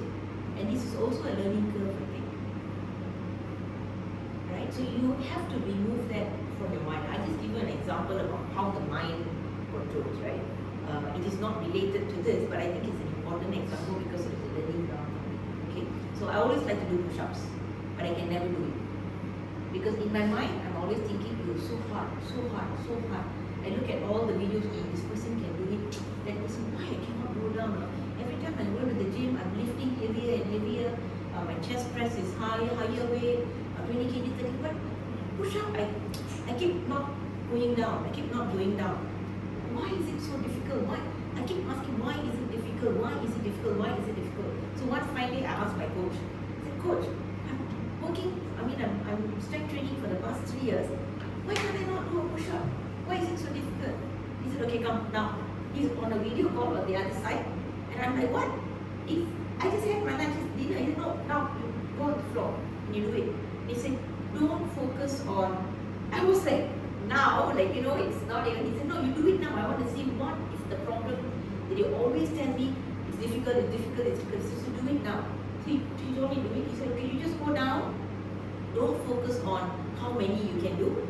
Focus on, you just go down as much as you can. Before you fail, you push yourself up. So focus on the mind that, okay, I must go lower today. I must go lower. At that point, it struck me that all along I have set my mind as it's difficult. The reason I couldn't do it is because I keep thinking it's difficult. I can't do it. Why is it difficult? So, I keep telling that to myself. So on that day, this just happened last week, by the way. On that day, I changed my mind and I said, okay, never mind, don't need to do 50, just do 4 or 1 or 2. Just try with it. 1, go down as much as I can and come up. And true enough, I could do much better than I did simply by changing my mindset. Simply by changing the words that the conversation that I'm having with myself. Which comes back to this point, if you keep thinking, I'm being judged, you will be judged. If you think, no, this is my area of expertise, what's the worst that can happen? They're going to tell that I'm not good at this, I'm young. Okay, never mind. Let them say, I'm still young, I will work towards it. You have to have that nonchalant attitude about the feedback you're getting from people because you cannot let that affect you. It will impede your growth. Right? So this is from my own experience because the shift in mindset really helped, and I think you have to have that shift. Once you shift out from that, I think you should be fine. Keep trying like that.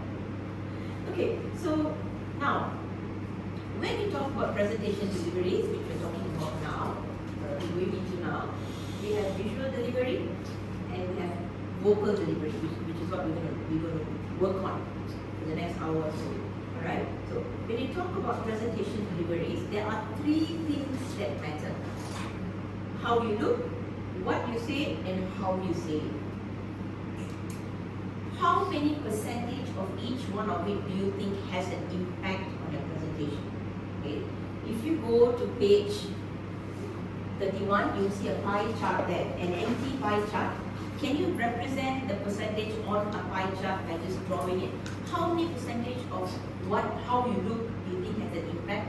How many percentage of what you say, and how many percentage of how you say it?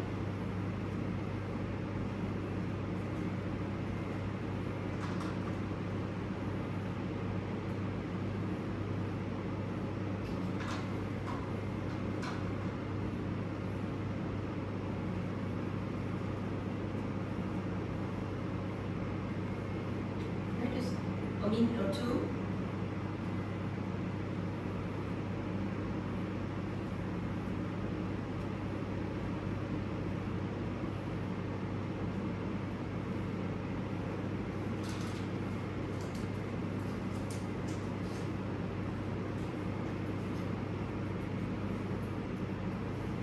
Okay, Jishan, tell me, what has the heaviest weightage you think?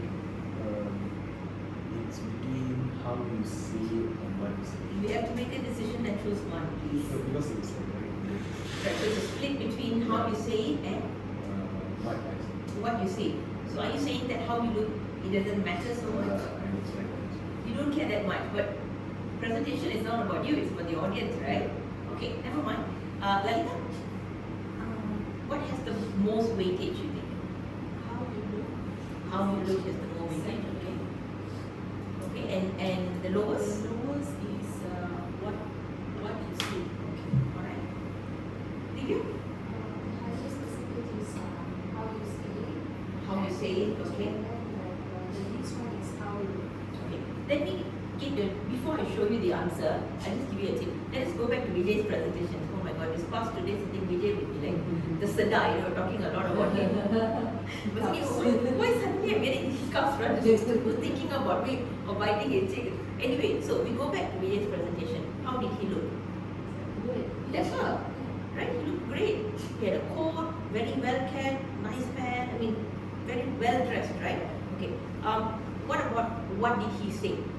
His presentation content? Good as well, right? It is the organization of it. How did he say it? What was the thing that you all told me? Did you all talk about the way he looked? No. But today you're telling me he looks good. Correct? Yeah, I mean he looks presentable for a international presentation with not just a shirt, but he had a coat on, a full suit, right? So he looked very presentable, very polished. Exactly, he looked very polished. His slide content was also good because it's information. But what did you all tell me yesterday? Most of your input was what? How he said it, why he said it like this, like no feeling, so boring. He says so boring immediately, I don't want to watch it. He looks like he's just looking at the slide, he's not into. So all your input is how you say it. Okay, so which means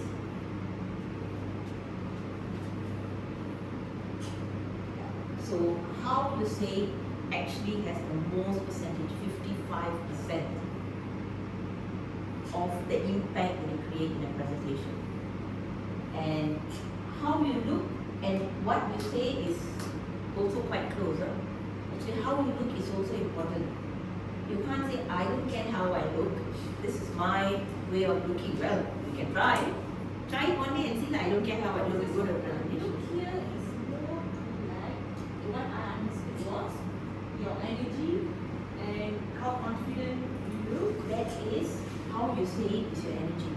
Oh, it doesn't look like how you look. You don't look anxious. You look confident. Okay, so how you look here, how you look will be your outlook, the way you look, the clothing you wear, confidence a little bit, what you exude, your personality, that is how you look. Yeah. Okay, that is how you look. And So the confidence or how you set the tone, the energy comes from the how you say it. correct. How you say it is yes. The voice, the body language, yeah, the body language, the confidence is how you say it. How you look is basically your It's appearance. yeah, your appearance. How you say it is actually your appearance. Are you polished? Are you looking neat, tidy? If you have long hair, have you are you well kept? If some people, have you seen, they have bangs in a presentation. They keep doing that. I feel I need to take a scissors and cut it. No, in a presentation, I can't focus because they keep. Have you seen that? Some people have bangs, or their hair keeps dropping like this, and they go every time in a presentation, their hand is like pushing the hair. It's fine, not in a presentation. Do it outside. You want to push like that, whatever it is, do it outside. But in a presentation, you must have, whatever your movement, your look must be polished, clean. Movement must be free. I always tell my participants this: movement in presentation must be free. The clothing you wear must accommodate movement. So you guys do ergonomics, right? Ergonomics, model it on yourself as well. Use clothing that is ergonomically, suitable for you. Not something that, you go like that, koya or like this, don't wear so tight. You don't wear tight, wear stretchable. Look at your audience. What is this? What community they come from, what is their background, what are their beliefs. So all of these are I think the little things that the social intelligence part, which they don't really talk about in the presentation skills, but it's important as well. Alright, so now today we're going to focus on how you say it, your voice, your pace, your pausing, your tone, your emphasis. The first challenge I'm going to set for all of you all from today, talk louder. Simple, talk louder. Talk from your stomach. Remember I told you yesterday, you take a breath, take a deep breath. The breath should go to your tummy and not your lungs. Yeah, and then you talk from your tummy. One step more than what you're talking. It should be one step louder than what you feel like you're loud. Talk louder. Does it mean you shout? No, but talk loud, speak louder. Set that in your mind. I have to speak louder. I have to speak louder. Because what you're doing now, when you're speaking across the room, is the same thing you're going to do in a presentation as well. If you're fortunate, you have a mic. Sometimes you may not have a mic in a meeting room. If you talk softly, people can't hear you, right? Yeah, so you have to speak through your voice, speak louder. Alright, so now for the next activity, I need 2 volunteers. I will choose one of the volunteers. Lalita, can you be one of the volunteers? Okay, so Lalita is on this side. Anybody? Anyone? I'm not going to choose. Yeah, it's Lalita, one from this side. See there. You cannot ask me the task. I'll tell you what the task is later. Can now? Sure, but you must do your best, yeah? Okay, come. Okay, now, before that, I want you to either you memorize it or take a photo of this. Take your phone and take a photo of this. And you come out, huh?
Thank God, like I don't want my kid was like, oh thank God.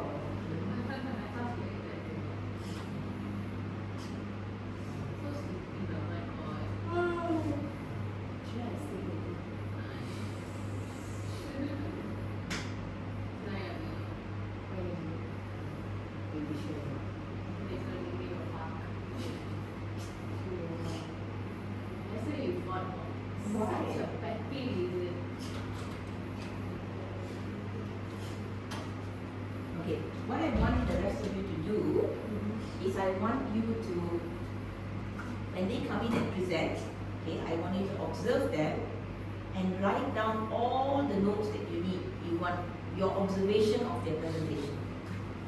Okay, person A and person B. Is it curious? Yeah, the observation of a presentation. No, not this one. You can just write it. Yeah, on page 30 at the bottom.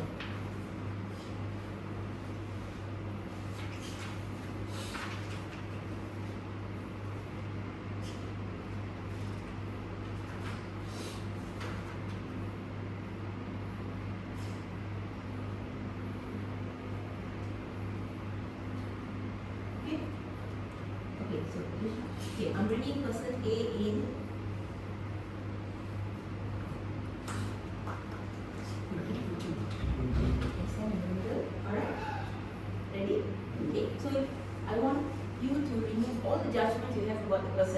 just what you see, what you observe, you write it down. Okay, okay. You may start. Good morning, everyone. Thank you for joining today's presentation. I'd like to share the key findings from our human factors engineering assessment and explain how our recommendation can reduce operational risks for process. Thank you, have a seat. Okay, I'm going to give you all just 1 minute to wrap up your observations of person A before I bring person B in.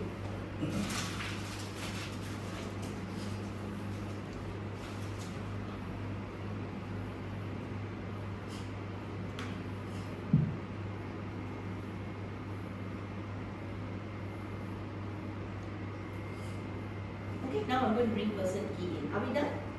Yeah. Got your observations? Okay.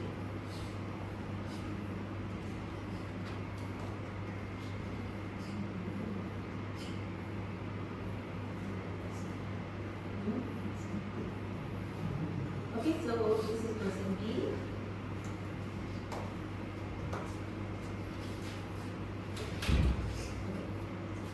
Okay, ready?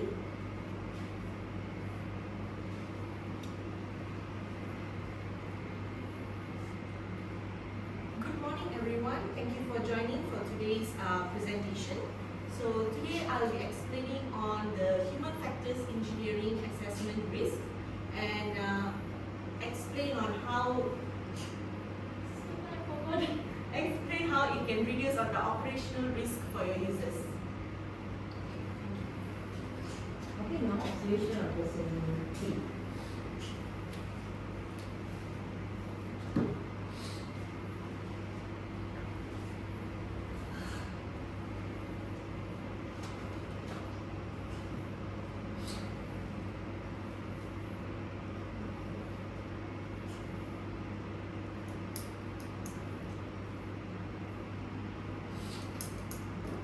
Okay, so imagine that they are the suppliers that you're going to engage for a project, A and B. Who would you engage?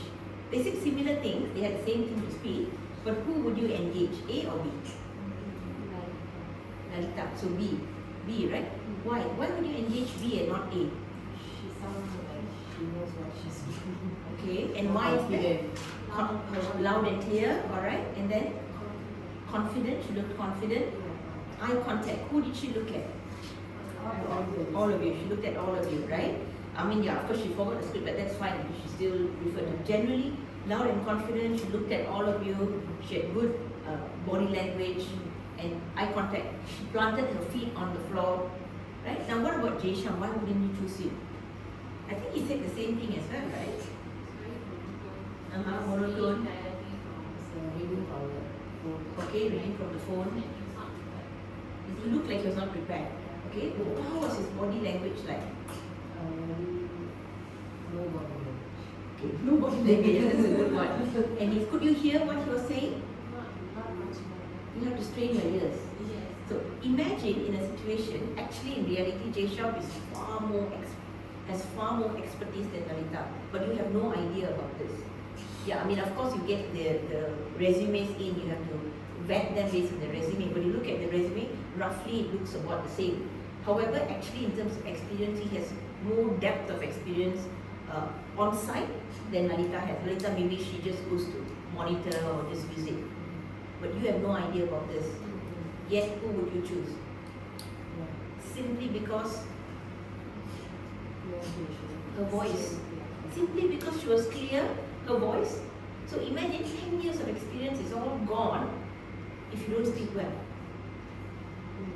So you see how much of an impact the delivery, the vocal delivery and the visual delivery is. Because that is how that humans are basically like that. So that is to show you that visual delivery is really, really, really impactful and really does influence your selection, for example. It does influence how the audience view you. Okay? So when we talk about visual delivery, we talk about all non-verbal behaviors. everything that doesn't include words, but what you see. So what did you see in terms of visual delivery? Forget about the voice, the look and the physicality when they were there. What did you see visually? What did you see for Lalita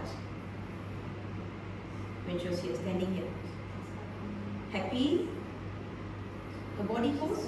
Strong. She looked strong. Stand tall, right? And then she looked strong as well. Was she slouching? Was she uncertain?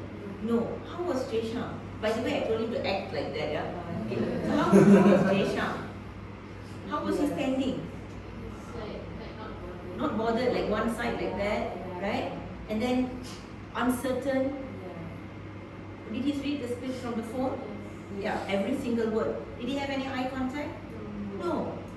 So you automatically already, this is the thing, Lalita. Whether we like it or not, we are already judging.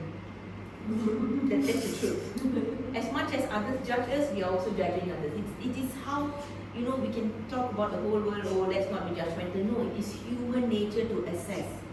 Automatically, our mind will go into the assessment mode and we will assess.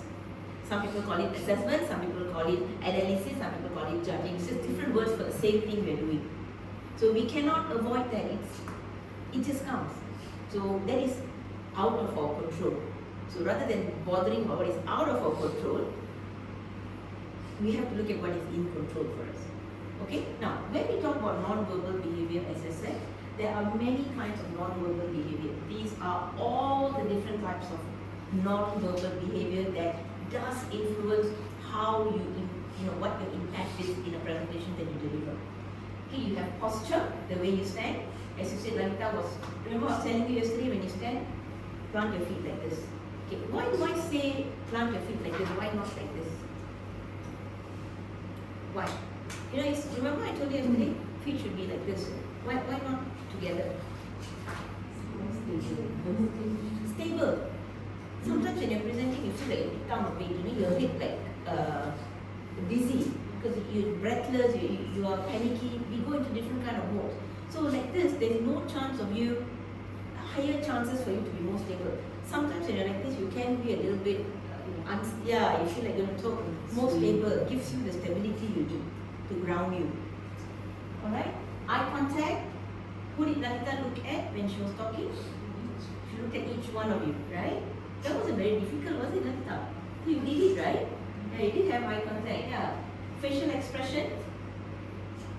What your facial expression is. Your body movement. I think Jesha was like that. Imagine you present, you stand like that. Can you imagine when I'm talking to you yesterday, I'm like, alright guys, what would you think? This Ratna, I think, Mr. Nana is just sending his wife, so he's like, probably not even good at what she's doing. Now, because you're like, it makes a difference. It makes a difference. The use of space. You must know your greatest strength as a presenter is the space that you have. You need to have command over the space. You must look like you are in control of the space. So when you do gestures, you don't need to do like this. I always tell the participant, don't count like this. Why? Okay, can you see? But the space here, free of charge, no need to pay. You just count here. Big, small. Use your body freely. Don't constrict your body. It's also important before that you warm up a bit. Now you know why Michael Jackson goes and says jump, jump, jump anytime, right? Because it just all the blood flow just goes all over the place. So use your body freely. Okay, space is your wealth in presentation. You need to walk sometimes. Like how do you see what I do? I walk around, I monitor, I walk at the back to see. So I'm not just standing in one place. So I'm walking. How does it make you feel when I walk, look at your book, when you're doing your work, or I'm here, rather than just standing here? Maybe a bit scared, like okay, friendly and okay, I'm accessible. Anytime you have a question, you don't need to like put your hands up because I'm already close to you, right? You can already easily ask me. Some people are shy to ask questions. They don't want.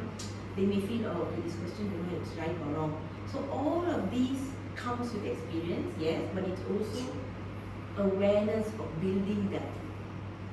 It doesn't come easy. You must build it. Like I shared the story with you all about how I don't know whether Priyanka was there, how I actually consciously learned how to soften my face when I went into teaching. So I told them yesterday, I'm previously from IT. IT people are so like rigid. Face is very, so naturally I don't have a smiling face. Naturally I have a very serious, when I'm in a serious mode, I think no one wants to come near me. I look very serious. So when I went into the teaching line and training line, I had to learn how to soften my face simply to look approachable. Which means, okay, in serious mode, I'm like, this is how I will look if I'm serious. So I had to consciously practice in front of the mirror. You have like a break-even point, how do I position my mouth to make me look more approachable? Or make me look like I have a half smile. So easy for people to approach me when they're talking to me. It made a huge difference. Automatically, every time I teach or when I train or teach adults, one of the things they say is, oh, you're approachable, easy to talk to you. I can come and ask you questions. That's one thing which is really, I think it's key. So it's an awareness that you have. A lot of things don't come naturally to you. It is trained. So in presentation, all these things you need to be aware of it.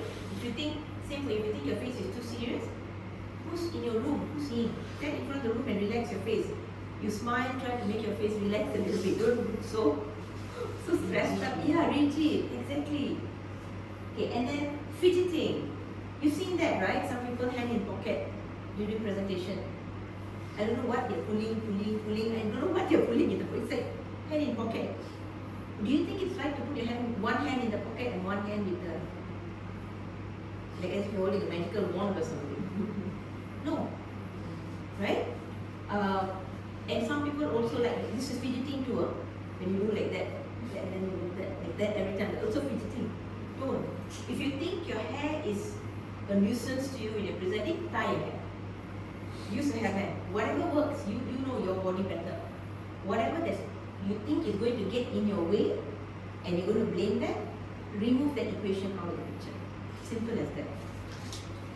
And another one is this as well, when you are presenting, you need to try to learn, you have to find a way how to address this issue as well, because I think it can be distracting to it. Yes, if you have a permanent flu, it's different, but sometimes, when people are presenting, it can, I'm not saying it will, but it can. Some people, we don't know what triggers people, right? So many people have all these different things that triggers them off. So you see how you can, maybe clear your nose, if you have, some presentation, if you can avoid it, however way, you learn how to, you find a way to do it. Okay, and then purposeful stillness, hand gesture. Okay, now, all of these, you'll find them on page 33, 34, and 35, the definitions. Okay, so can you talk to your partners and match these words to the correct one? That's what you've done. Okay, you can read the definitions. I'm going to give you 3 minutes for that.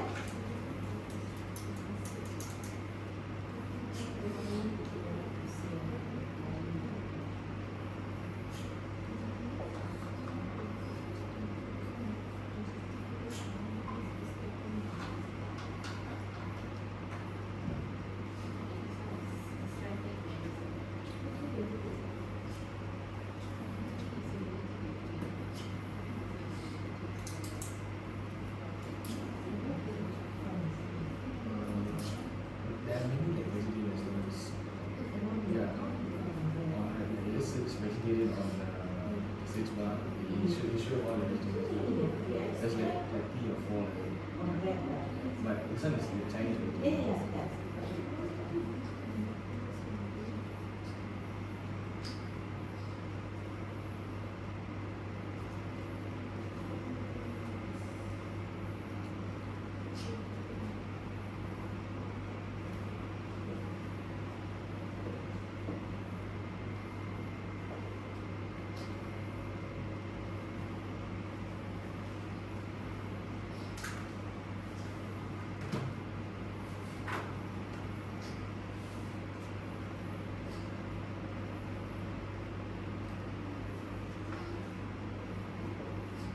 So, do you need more time? Yes. Yeah, maybe 2 more minutes? Yeah.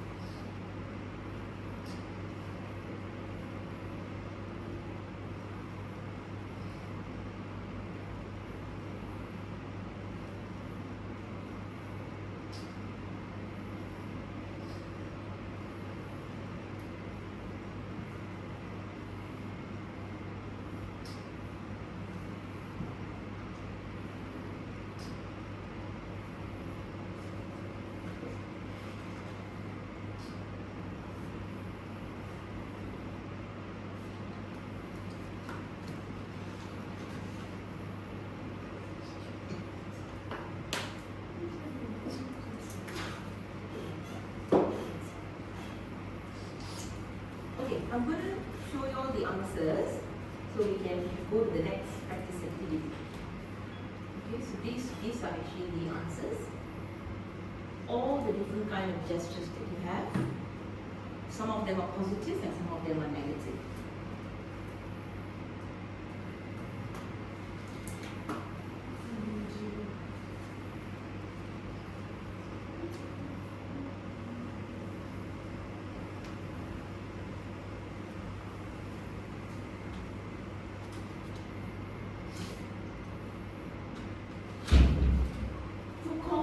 Remember what I told you yesterday? Your word must match your action. You remember? I said if you do the wrong thing, then it gives the wrong message. That is what congruence is. Word and action must match.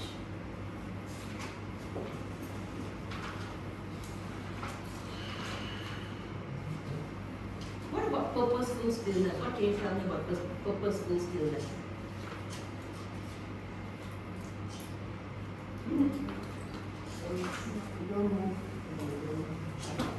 Purposeful. What does that mean? So when, for example, when you're not explaining, you ask a question and then you take a pause, you get Correct. So the few times you can have purposeful stillness. Number one, ask a question. Wait, pause. You wait. You don't move. Yes, correct.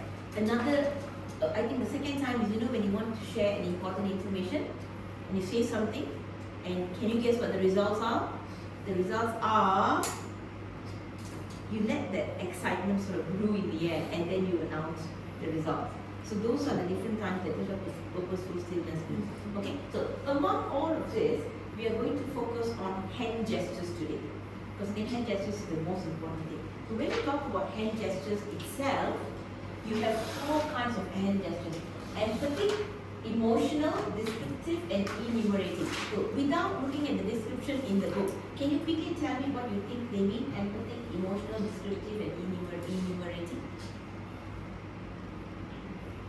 Just logically. Hand gesture. Hand gesture. This is hand gesture. What do they describe? What information are they, each one of this describing? Enumerative. Let's start with that. Easiest one. Numerics. What is numerics? Anytime you count, it's enumerative. Alright? Descriptive? Describe something. Describe something. Like you heart, together, you describe a sentence. Emotional. Face. Happy, sad, bad. So anything that is emotional, then you use gestures. What about empathic? It's a bit confusing, that word, I know. Okay. Empathic doesn't relate to empathizing. It actually relates to emphasizing. So when you want to emphasize a point, like again and again and again, you did something. Now remember. You know that word, remember. You're emphasizing a point. And additionally, emphasizing a point. Okay, so there are many different kinds of gestures. Some gestures are fixed, some of it you use it whatever you want to.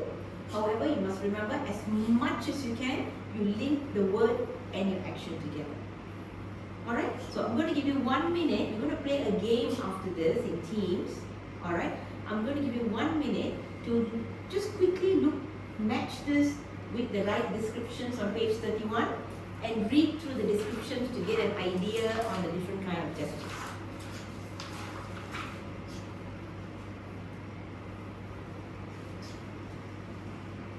Empathic, descriptive, emotional, and enumerative.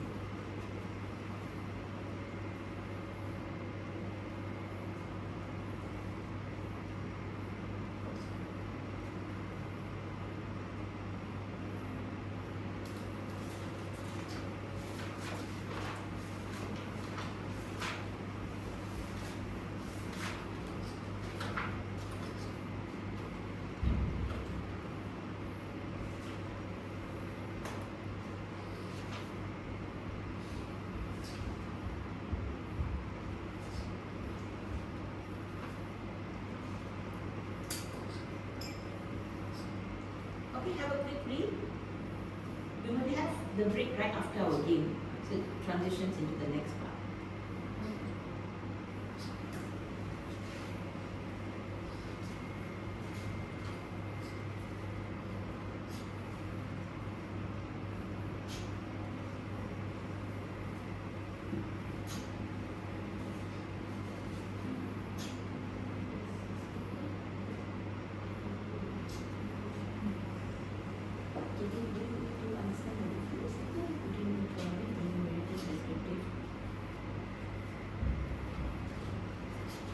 Okay, so for this game, you can keep your book open. I'm fine with that. Alright, we're going to play the game in teams of 2. Okay, 1 and 2, right? And the name of the game is the gesture challenge. Sorry, the gesture showdown. Okay, very simple. The name of the game, the gesture showdown. It is this team and this team. Okay, I will read a sentence to you. So you have number 1, number 2, number 1, number 2. Okay, 1 and 1 will show down. 2 and 2 will show down. Alright, and then Jesha maybe is like a wild card. You can choose, let him play whichever that he wants to. Alright, so I will read a sentence to you. You can discuss together before you want to answer, it's fine. You need to tell me which type of gesture is it. Is it empathic? Is it enumerative? Is it the empathic, enumerating, descriptive, and emotional? You need to tell me which one is it. If you give me the right answer, you get 5 points for yourself. After that, you need to do the action for that sentence. And if you do the right action, you get another 5 points for your team. Okay? So the quickest team to give me the right answer will get a chance to act. Do the action. Additional 5 points is to act out the sentence as well. Alright? So your acting is right, you get another 5 points, or else you open to the other team to do the action and then they can get 5 points for themselves. Divya, are you okay? Okay, any questions? Okay, so who and who is going to show down? Can I have a quick showdown watching now? Shivani, showdown with Divya. Lalita, Priyanka. So maybe back to, when we come back to Jesham again, maybe Shivani, we just switch it around a bit. Okay, first sentence, are you ready? Yes.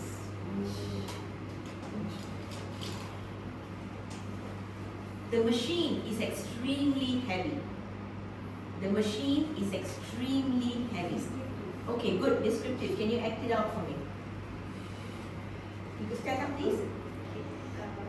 The machine is extremely heavy. Okay, so I will give 5 points for the correct answer, but action will give Shivani a chance. Shivani, the machine is extremely heavy. The machine is extremely heavy. Okay, good. So 5 points for that team. Well done, Shivani. So 5 points also. Heavy, this is big. Divya, this is big. Heavy. What she did was heavy. You must have been carrying a lot of heavy machine. So heavy, you know, because when you do very heavy, you drop down, right? This is how you carry it. So big. I thought it's very big. A small machine can be heavy as well. Dumbbells are small, they're very heavy. So it's not the careful. So this is congruence, matching the word to the action. Okay, next one, ready? So do we answer or we just say it out loud? You can just say it out loud, it's fine. But you must be the quicker one. Alright? The next sentence is, there are 5 key findings. Okay, good. 5 points for this team as well. Can you act it out? Actually, stand up. There are 5 key points. There are 5 key points. Okay. Okay. Next one, Jesham and Shivani again. Alright. Okay. Next one is,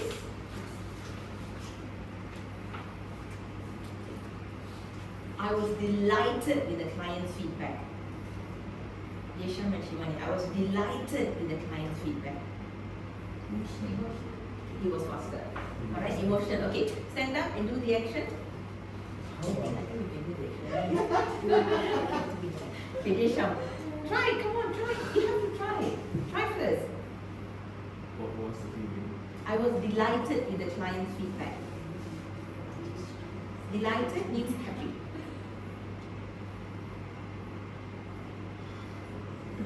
You don't know. Okay, don't know, sit down. Yeah, so don't know, sit down because I don't want to wait too long. Yes.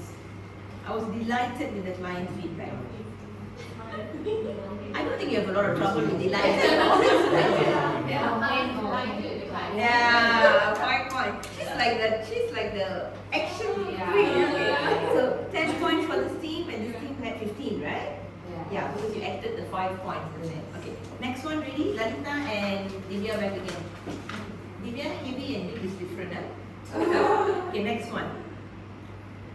This is our highest priority. This is our highest priority. No, wrong. Empathic, she's right.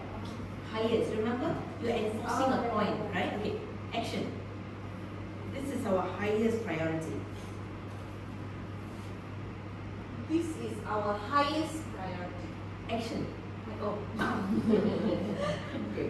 This is our highest priority. Okay, I would give you 2.5 because highest should be higher. This is, I don't think this is high, this is our, you don't have to stretch, but this is our highest, to show it must be taller than you.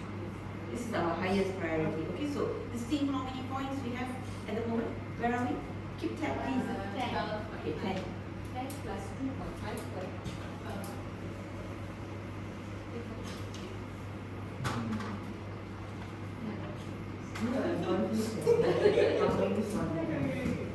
What was that? How many? 2.5. 15, okay. Next person, please. Lalita and no, Shivani, right? Shivani and Yeah. No. I just started. yeah, she did it. She did like that. Okay. Next one. This single improvement could prevent accidents. This single, think carefully here.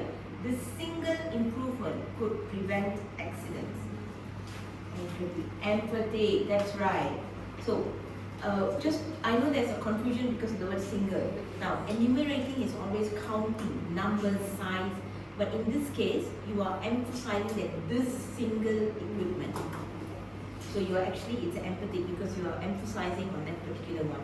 Okay, so action, ready? What was the sentence again? The single equipment? The single equipment. Wait a second, let me check.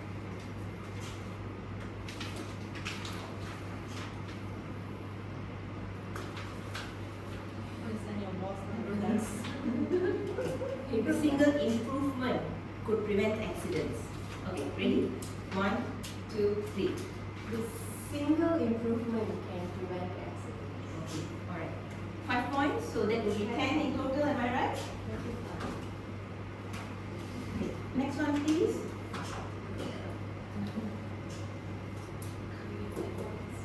Okay, next one. Jisham and Lalita. Alright. The control button is very small. The control, he was faster. Okay, the control button is very small. Action. You have a chance to remove this action. The control button is very small. The control button is very small. Okay, alright. I mean, it's simple one, it's okay. Yeah, the control button is very small, 10 points. Okay, next will be Divya and Shivani back again, right? Okay. First, improve the lighting. Second, improve the space. Enumerating. She just said the answer. First, improve the lighting. Second, improve the space. Counting. Right? Descriptive is the space is very big, very small, very narrow. That is describing something. First, improve the lighting. Second, improve the space. Okay, Shivani? It's a swing to you, Shivani. Okay, 1, 2, 3, go. First, improve the lighting. Second, improve the space. Okay, good. Now, I just want to highlight on that. When you're presenting in a professional environment, don't do that. Sorry, Okay, I know you're excited, but this is kind of like, I think you know what. First, improve the lighting. Second, it's like legally not exactly like first. Yeah, like first improve the lighting. Second, so you guys told me that it's filled with males. I don't think you. Yeah. They will be like, What happened to you? so that is if they know her. The others they be like, oh, okay, this must be like a legally blonde version 2 or something. So always don't let that. I mean, yeah, we all have a personality, yes, but remember, we switch personalities. In a professional personality, it's a little bit different, a bit, and then on your own, it's different. So first, and remember what I told you, don't count in front, okay, by the side. Hands always up. Don't do this. So I've seen some people like to count like this, no. Upright. 1, 2, 3, 4, 5, 6, 7, 8. Use the space around you. Space is free. Okay, so I'll still give you points for that. You still had the 10, am I right? Okay. Okay, we're gonna go for the last 2 rounds. Alright, ready? Discussion and all going on. Okay. Whose turn is Whose it? turn is it? No, Divya has done that. Yes. The first and 2 was who? You and Divya, right? Now PS. No, is it? The first improvement, second improvement. That was me and Jisha. Yesham. Okay, that means Lalita and Then Nami. Divya. Nami. Okay, alright. Yeah. Really?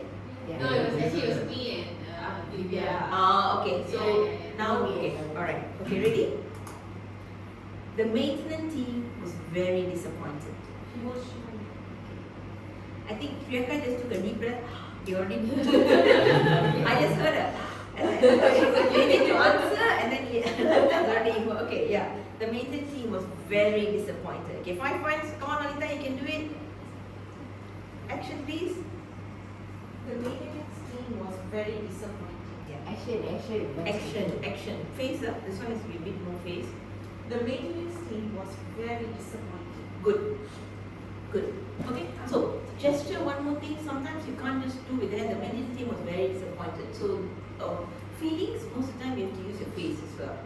It's a combination, remember, body language, I'm just showing you to show you the different kind of gestures, but it is a combination. And congruence is key. Don't do the wrong thing and say a different thing. Like, I'm very happy with this result. It's just a tie, this is wrong, right? Okay, final one. Oh, sorry. Thank you.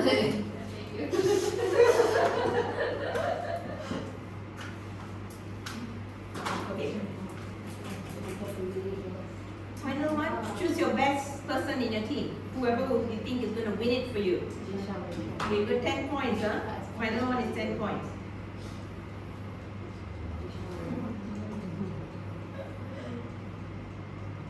Are you discussing? To choose which one?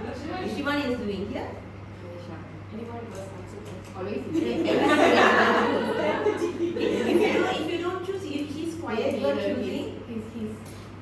Yeah. Can. Okay, good. Okay, next one. Ready? Every operator deserves a safe workplace. Every operator. Yes. Good job, Shivani. Well done. Every operator deserves a safe workplace. So I just he shows louder. Voice counts. First, but I didn't hear you. I must hear you, right? I've already told you consciously speak louder. Yeah, I didn't hear that. Like just like this, I could hear her breathing. I heard that. I heard her. I can hear. I didn't even hear voice at all. One speed milliseconds. You can say whatever you want to say, but I didn't hear your voice. Okay, Shivani. Why? You are like a master in acting. What job to be afraid of? Okay. Every operator deserves a safe workplace. Okay, ready? 1, 2, 3. Every operator deserves a safe space. Safe. Workspace. Okay. One more time. Every. I know it's a bit tricky. Huh? 5, shall we try one? You know, Divya is not going to let go. I can't give you a chance. Shivani, I'm so sorry. I want you to act again, but you need to sit down because. Come on, Divya. Divya.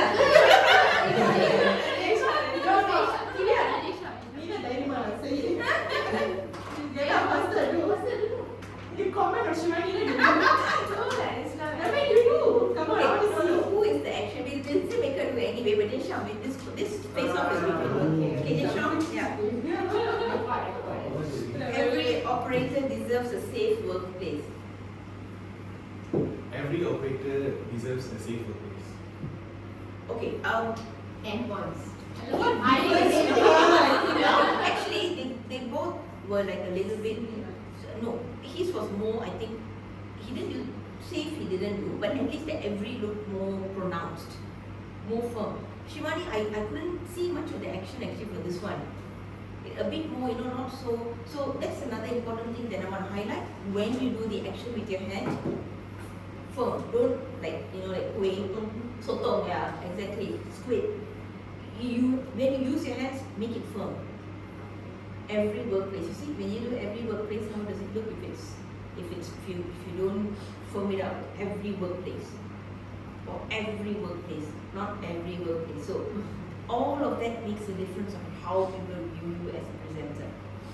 Whether your body, is it firm, is it grounded, is it rooted? Yeah. On that note, I want to say that I'm very happy to see your actions. It means that you're all capable of acting and using proper, board gestures, and the confidence is different when I see it as well. I would appreciate it if you bring this back to your workplace as well. You know what they say, right? Fake it till you make it. So even if you feel brave, you can't fake it with the data, of course, and experience, but you can still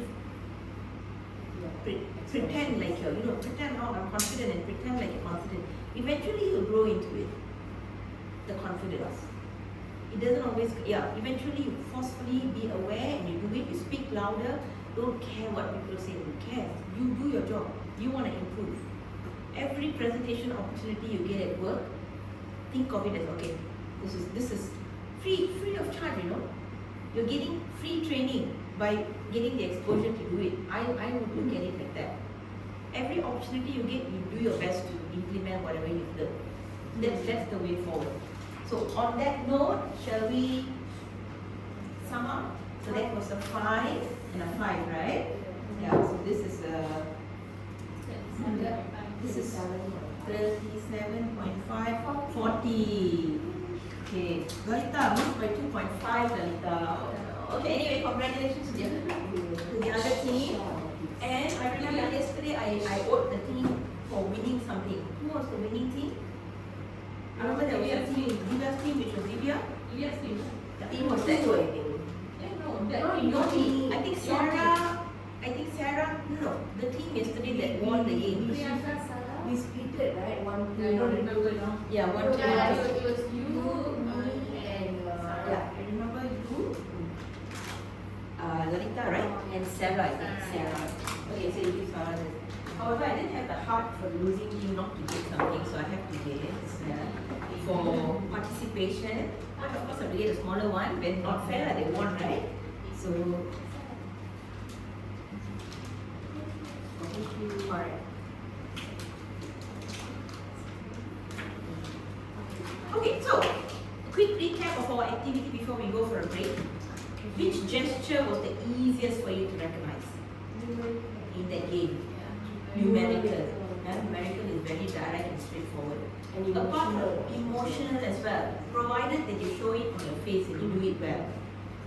Right? Sometimes it's not about you can't do it. I think sometimes it's you set the limitation on yourself saying you can't do it. But actually you can. A typical example is Lalita. Right? The part when she said disappointed, the first one you didn't do anything, right? And everybody was like, where's the emotion? And then the second one you did like, okay, very disappointed. You showed it on your face. Which means actually we can do it. It's just that sometimes we hinder ourselves. We limit ourselves from not doing it. Why was it the easiest?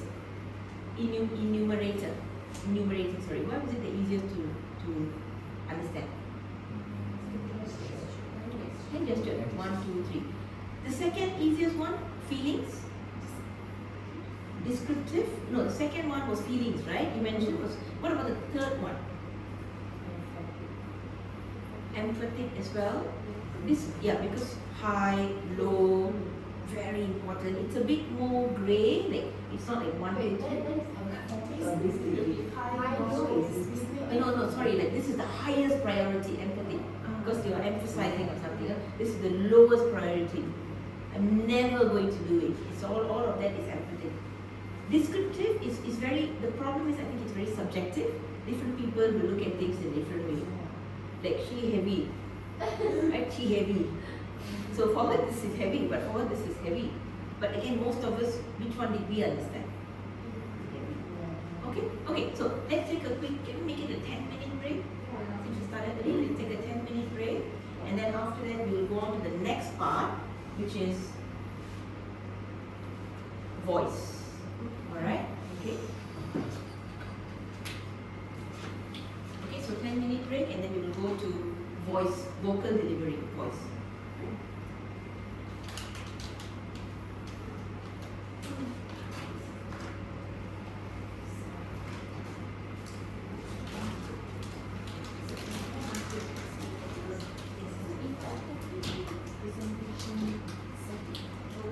So why, okay, That's why I asked why emotions will go. usually we do numericals, like okay, we repeat the one, But when you are in a very serious, huge English. for me, I have like how are we going to like say I'm very disappointed. Let's say I'm going to especially very high up, just showing this kind of gestures, I feel like they're going to basically like overdrafting So you need to pick and choose which one is very suitable. So you can't go all the way. But you need to decide. However, at the same time, two things. Number one, you assess, like I said, assess the audience, assess how they respond. If you think that they are all going to be very serious, then if you don't use your hand, then it comes back to your voice power. You have to use your voice to create that impact. Okay, but I think things like very high and very low in the presentation depends on the kind of presentation. Educational presentation, the one that may cause machine practice is absolutely fine. Okay, but however, in a technical presentation, with some of the emotions can be very disappointed. That one you can be stressed with the word. Highest priority. Stress the word. Correct. But maybe using your hands may not be suitable. Gesture. So I can't judge because I don't know your audience, but you need to assess based on how they are and their level of acceptability, and if getting the gestures done, this group, would they think it's being over dramatic or would they not? Because more than anything, I think a lot of times us, we think they will think like that, we think for them, but actually they don't. So assess first. You don't use it for everything, but I think with empathy, it's not an issue. You can use it. Something, right? Yeah. Correct. That's normal. Correct. The other part of it, I was like, Descriptive, normal maybe not so gesture. much. Yeah. Like how Descriptive. descriptive. Yeah, maybe not so much. So one more thing is you don't need to do everything. You know, like I said, you don't need to do every hand gesture. I'm coming, you are going, you know, it's almost like a dance. I'm coming today, everybody listen to me, I'm going to. You don't need to. That's a bit chaotic, right? Yeah. So you just need to do what is the one that applies to it. Relevance. Relevance is important. You need to look at the relevance of, you know, they say do the right thing at the right place at the right time. It's just the relevance of it. For this, we focus on visual delivery. Alright? So now we go to the next part of presentation deliveries, which is actually vocal delivery. Alright? So could I maybe request everyone to put your phones away? Thank you. Okay, this part is really important and it needs the use of your voice. Okay. Now, I'm going to read you a text 2 times. Alright? And I want you to tell me what is wrong with my delivery. I want you to write down all the thoughts that you have about my delivery. Alright? You don't write what is right. I want you to write down what you think is a mistake with the delivery. Okay, be honest. Don't be shy, don't be scared, nothing's gonna happen. I'm not gonna scold you, I'm not gonna, yeah. Okay, ready? Page 35. Yes, page 35. It's written down here, page 35. Good morning, everyone. When people think about engineering, they often think about machine systems and technology. But human factors engineering reminds us that every system is ultimately designed for people. Our role is simple. We design systems that are safer, smarter and easier to use. Think about an operator working in a control room. If displays are confusing, alarms are overwhelming, or controls are difficult to reach, mistakes become more likely, not because the operator isn't capable, but because the system wasn't designed around human needs. That's why every successful interface solution should achieve 3 outcomes: reduce human error, improve safety, increase performance. When we present our recommendations to clients, we shouldn't just explain to them what needs to change. We should explain why it matters, who it benefits, and what the impact will be. Because great human factors engineering isn't only about designing better systems. It's about designing better experiences, better decisions, and better outcomes. Thank you. Okay, so 2 minutes. Talk to your partners. Think about what I've just run about my vocal delivery. Focus purely on my vocal delivery. What was wrong with how I delivered my speech? Vocal delivery doesn't include your eye contact or anything. No, only what you hear. Vocal delivery is only your voice.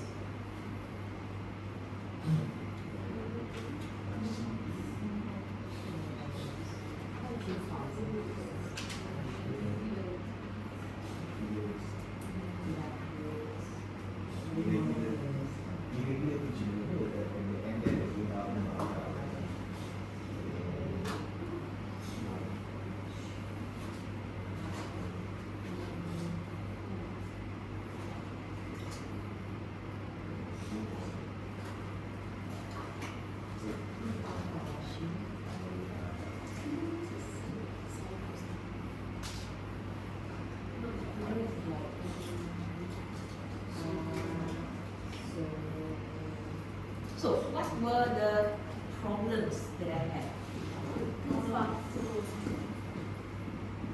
Too fast, monotone,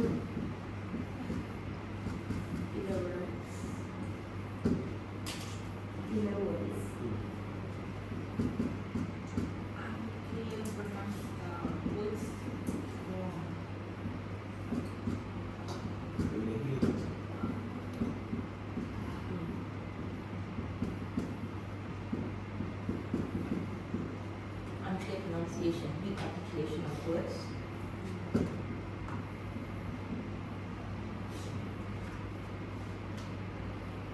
So when you say too fast, what do you mean by too fast? Is it my pace? Is it my chunking? Is it my pace?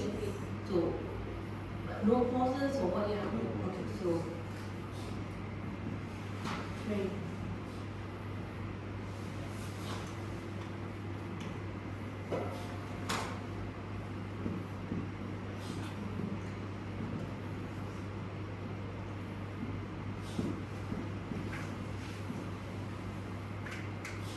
But my voice was loud enough, wasn't it? Right? Loud enough for the room. Maybe not loud as now, but it was loud enough for you to listen to. So you see, you can hear my voice, it was loud enough. But did you even want to listen to what I was saying? No. It's too much. You cannot process the information because it's so many things like dump and all those, like you're like just rushing through it. What feeling did you get about why I was doing it? You know, what were the thoughts that were running in your mind? If you were so I don't care, but do you think that could have been the reason when the presenter is speaking in such a way? Do you think they want to just get it over with and they don't care? They really probably care so much so to the extent that it made them do this. Most of the time when you see presenters who are fast, trudging through and all that, I think they just cannot help it at all. They probably really care. They probably did a lot of research. They knew how freaked out they're going to be when they come up, to an audience, and yet they can't help it. Simply because they don't have the exposure, they don't have the training, maybe, and they haven't practiced enough. As I always tell you, practice, consistency in practice is the way. There's no other, there are no two ways about it. Okay? So, that is what we are trying to avoid. Now, when you talk about vocal delivery, these are all the different influences of how, all the factors and different ways of how you can use your voice to bring the best out of the presentation. Okay, so let's do a little bit of puzzle. What do you think the answers are? Think about vocal, think about voice. Yeah, you're right. Number 2 is intonation. Okay, we'll write it down first.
Okay, check your answers please with your partner, see if you've got the same answers that everyone is. This one, about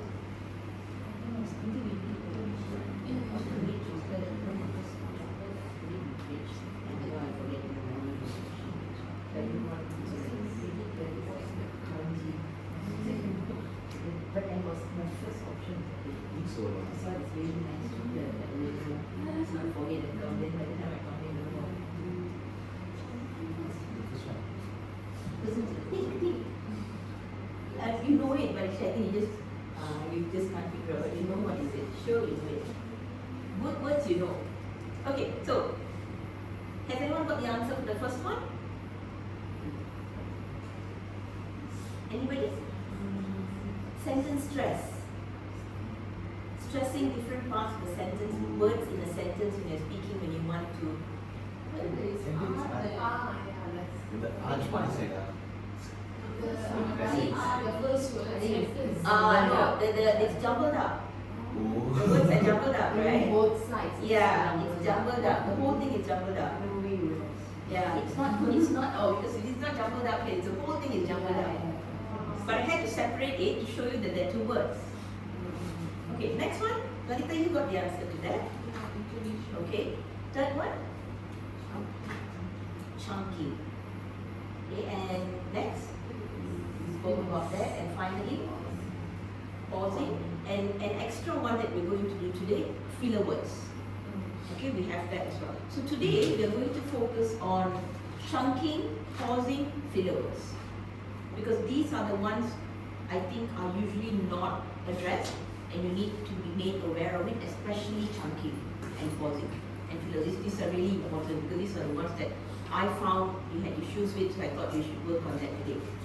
Alright, so let's focus on the first one, which is sentence stress. Okay. Remember this sentence? Clients' needs are our highest priority. So which is the stress in that? Highest. Clients' needs are our highest priority. Which one? Highest. The word highest is the stress. So why did I stress that particular word? Why did I not stress another word? Why did I stress highest in the sentence? Because you want, what am I trying to communicate to the audience? What am I trying to communicate to the audience for the sentence? Clients' needs are our highest priority. What do you want to tell them? Focus on We need to focus on the client's need because that's the most important to us. Okay, we focus on the client's need. That's the difference. Okay, but if I say client's needs are our highest priority, how does that change the meaning of the sentence?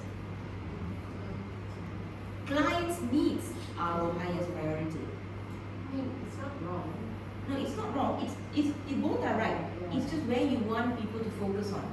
The first one was you want them. It is for you to focus and make it a priority. So it's back on you. But clients' needs are our highest priority. So what are we talking about mainly here? The client's needs. But the other one was to focus. You need to keep your focus on and make it the highest priority. So clients. So it's just shifting what you want people to listen to, what you want to highlight in a sentence. So basically, in a presentation, work presentation, what words or phrases will you stress in any presentation that you have? Think about the presentations that you've conducted before at work. Numbers. Okay, numbers, and then Action on whom.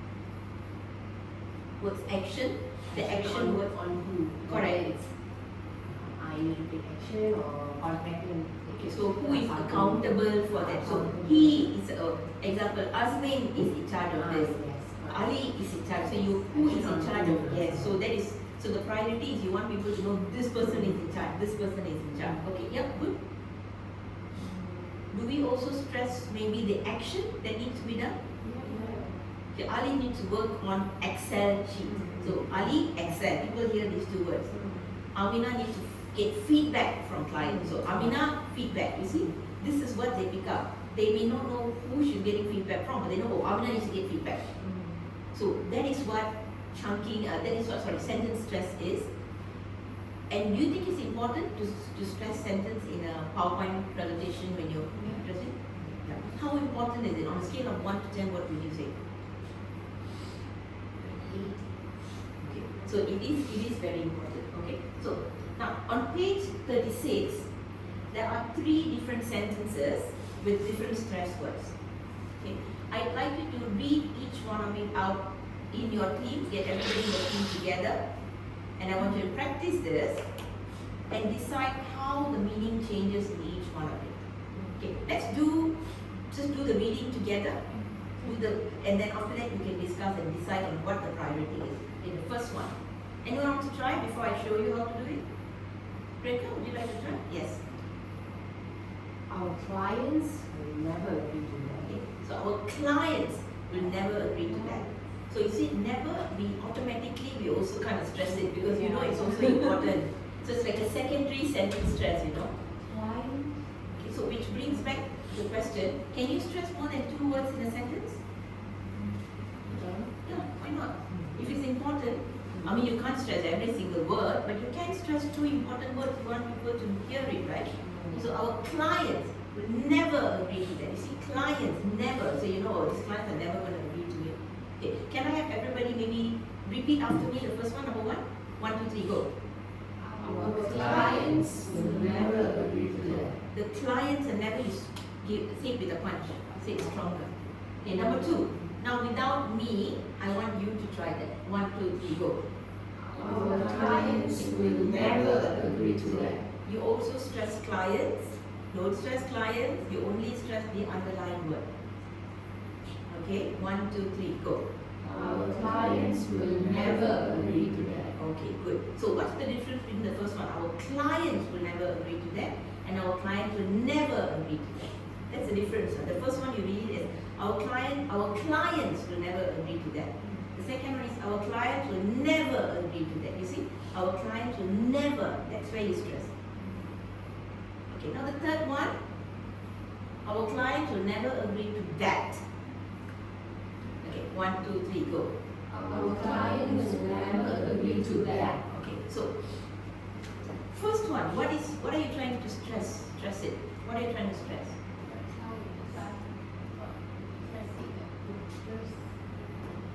First one, you're telling that like our client will agree to that. Yeah, So even if other people agree, our client will Yeah, agree. correct. Yeah, okay, good. Number 2. Like definitely they won't agree.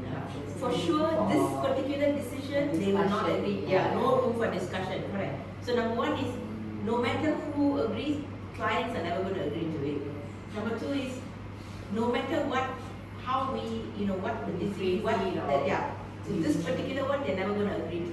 And the last one, our clients will never agree to that. That particular problem, that particular solution, they're never going to agree to it. So how you move around with sentence stress is also very important. Okay? Now sentence stress is done. Now we move to chunking and pausing. Remember when I read my script to you? What was the issue? You said that I was, Priyanka, you used a very good word. What was that? You said I was like a train. Like just like whooshing through the words, right? So chunking and pausing is very important when you speak. Okay, what is it? It is dividing a sentence into different chunks. Okay, that is what chunking and pausing is. So you don't just rush through whatever you're talking. So during a work presentation, think about your work presentation. Do you chunk and pause? Do you do it with awareness? Then you need to chunk and pause, and you just go as long as you get it done, I'm fine with it. Think about it. I mean, be honest. Think about it. Do you chunk and pause? Okay, you do? No. When you I do? was not aware. Not aware of it. Okay. You do pause, but do you chunk? Chunk means you group words together, and some words you put it on its own so people hear, listen to that word, and then discuss that. You do pause? Okay. I'll show you. So this is the example. Let me show you. Okay. So this is without chunking. Okay, I'm going to read it without chunking. Anyone can become a successful manager, but of course the unprepared, the untrained, and those given too much responsibility before they're ready will fail. That's what this morning's presentation is all about. It's no chunking. But with chunking, anyone can become a successful manager. But of course, the unprepared, the untrained, and those given too much responsibility before they're ready will fail. That's what this morning's presentation is all about. Okay, so do you do this? Not much, okay. Do you? Sometimes Without realizing yeah, it? like automatically. So actually chunking and pausing is a natural thing that people, over time, and some people don't go for courses, right? Automatically on their own, they get the hang of it. You start doing more and more presentations, you yourself will feel, okay, I need to improve myself. I can't be doing this all the time. This is terrible. So I need to find ways how to improve. So and then why am I so fast? And how can you find out whether you're doing very simple? I gave you the solution yesterday. How to find out whether you have a problem with chunking, pausing, whether you're fast, whether you're slow, whether you're rushing. What do you need to do?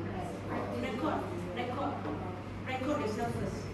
Record yourself, deliver some speech, and then you are the chunking and pausing. Then you realize, oh my God, I'm so fast. And nowadays it's so easy. You don't even need to check. You just on Google, you say, I'm so fast when I'm delivering my speech. I don't stop at all. What can I do to help myself? You just put on Google, search on Google, it will tell you you're not chunking and pausing. Actually, you just type it on Google. Yeah, it's all a matter of. So now the question is, how do you chunk? How do you decide to chunk? How do you chunk? Tembak and chunk. Can you tell me chunking? Whatever comes. Makes sense. Whatever makes sense. Okay, a good one. How do you think you chunk? Where to stop? Logically, just think logically. Where do you stop in a sentence? Shivani? Usually, like if I need to speak, and I want to take a breath, then that's a Okay, so naturally you stop anywhere when you want to take a breath, right? Yeah. But you can plan that, right? Yeah, You can plan your breath intake with the chunking. Okay. Priyanka? There's a point now. An important Sometimes point. there's a point, or it's like you're shifting from one thing to another. I'm not sure what's correct with this. Okay, so you're transitioning from one idea to another. Okay. Divya? Yeah, what next? You need to breathe. Doesn't matter where you just okay. So I just want you to know you can plan your breathing in your speech. If you do chunking with your presentation, you can plan it. How do you chunk? I'll show you a simple way. You pause after each idea. Okay, you pause after each idea. So example, our human factors assessment identified 3 safety issues that increased operator fatigue during night shifts. How many ideas are there? What is the first idea? Human factors assessment. Okay, so our human factors assessment is one idea, correct? Okay. Then identify 3 safety issues. Okay. Identify 3 safety issues, the second idea. Okay, what's the next idea? Increased. Okay, increase operation fatigue is the next idea. And the next one? During night shifts. So how did you know this idea? What ideas, logically, what ideas? Yes, Shani, tell me. You look perplexed. What is it that you want? What would you like to? Correct, you're right. It comes naturally. But like what I said, if you practice your presentation script with the awareness of chunking in mind, you can plan your breathing as well. Okay. So when I'm talking to you, do you ever hear me? Has there ever been a time that you hear me going mid-sentence? No. Or I'm talking so much and then suddenly I'm like, no breath, and then I continue talking. Have you heard that? No. So how? How is it? I'm talking so much and loud. How is that possible? because I plan, I mean, I don't plan it like a, like a real plan, but in my mind, the breathing comes with the chunking. Or when I pause, I breathe.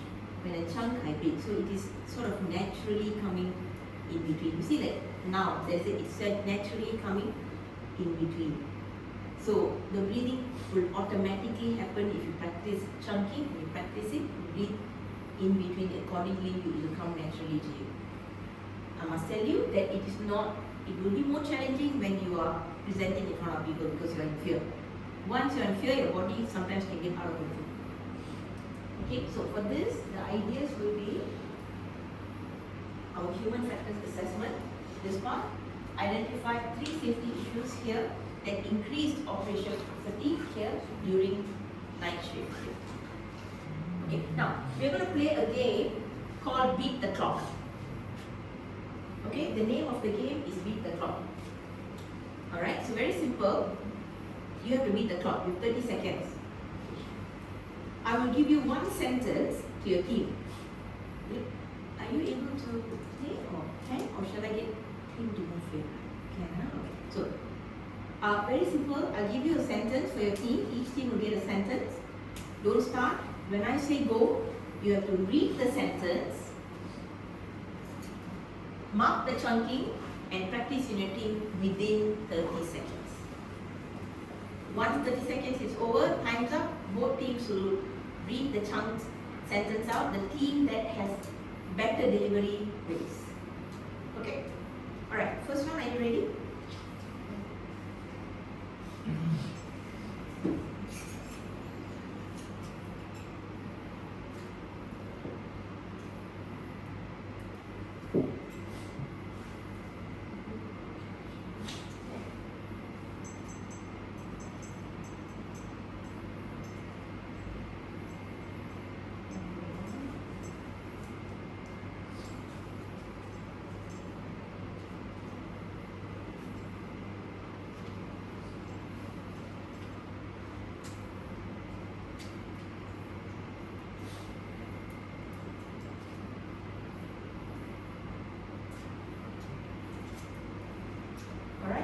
And in 30 seconds, wait a second, don't start. Jisha, let me sit closer. Your 30 seconds starts from now.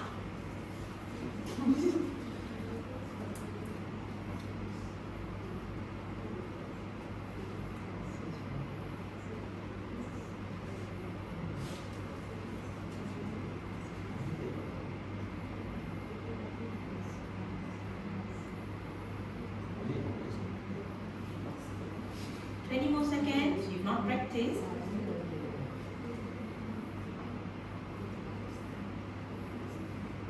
Alright, time's up. Put it away. Put your pens away. Okay, you're supposed to practice as well. Because you're supposed to not just marking. Okay, let's start with this thing since there are more people. Are you ready? So you have to read. When you read it out, you've got to chunk it properly as well. Okay. 1, 2, 3. All together. Okay, 1, 2, 3. Operators completed the task faster after the redesign. Okay. This thing. 1, 2, 3. Operators completed the task faster after the redesign. Okay. Where did you chunk it? Operators completed the task faster and then after redesign. So 3 chunks. Okay. What about your? Where did you chunk it? 3 chunks. Okay, actually it's only 2 chunks. Operator completed the task faster is 1. Because that's one idea, right? They completed the task faster. Correct? Why do you put faster on its own? It's hanging. Operators completed the task faster after the redesign is 1. Okay, so no points for the first one. Okay, second one, ready? 30 seconds. Starting from now.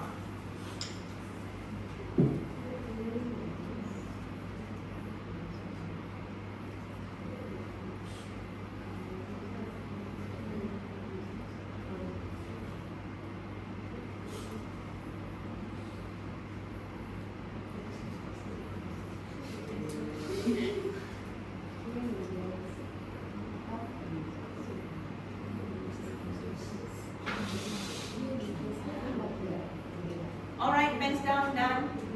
Done? Done? Okay, now we start with this theme first.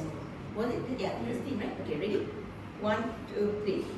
Clear labels help users find the correct switch quickly. Okay. Clear labels help users find the correct switch quickly. Okay, how many chunks? 3. Right, how many chunks? 3. So the chunks are clear labels, help users find the correct switch. 2. Which one? Clear labels Mhm. help users find. Okay, is 1, is 2. Okay, clear labels help users find is 2, and then so help users find the correct switch quickly is one idea. So 3, right? So clear labels is 1 chunk, help users find is 1 chunk, the correct switch quickly is 1 chunk. Okay, and your Ours is wrong.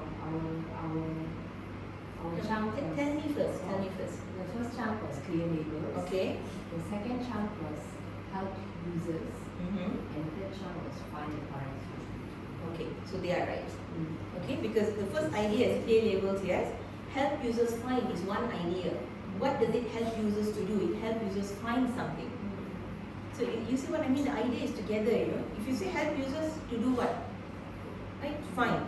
The correct switch quickly will be 1. So that's fine. So good job, guys. Well done. Okay, next one. Ready? Okay, timer starts now. Sorry.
Okay, time's up. Oh, I put the big time already. Alright, so you guys first? The redesigned panel made the controls easier to reach. So 3 chunks. Okay. This group? Ours is poor lighting increase the risk of human error. Okay, so how many chunks? 2. Okay, so you guys got the right answer. You guys got the wrong answer. Should be 3.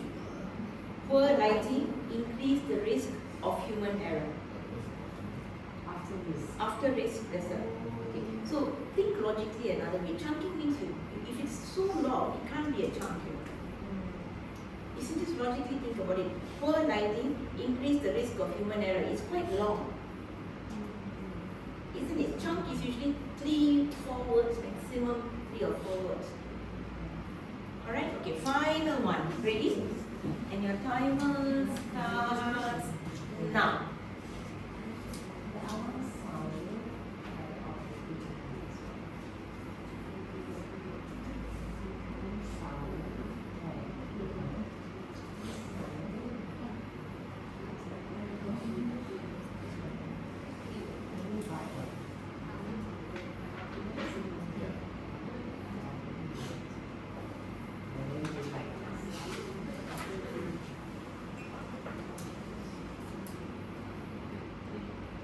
Okay, time's up. Alright, final one, starting with this group. The alarm sounded, but the operator didn't respond. Okay.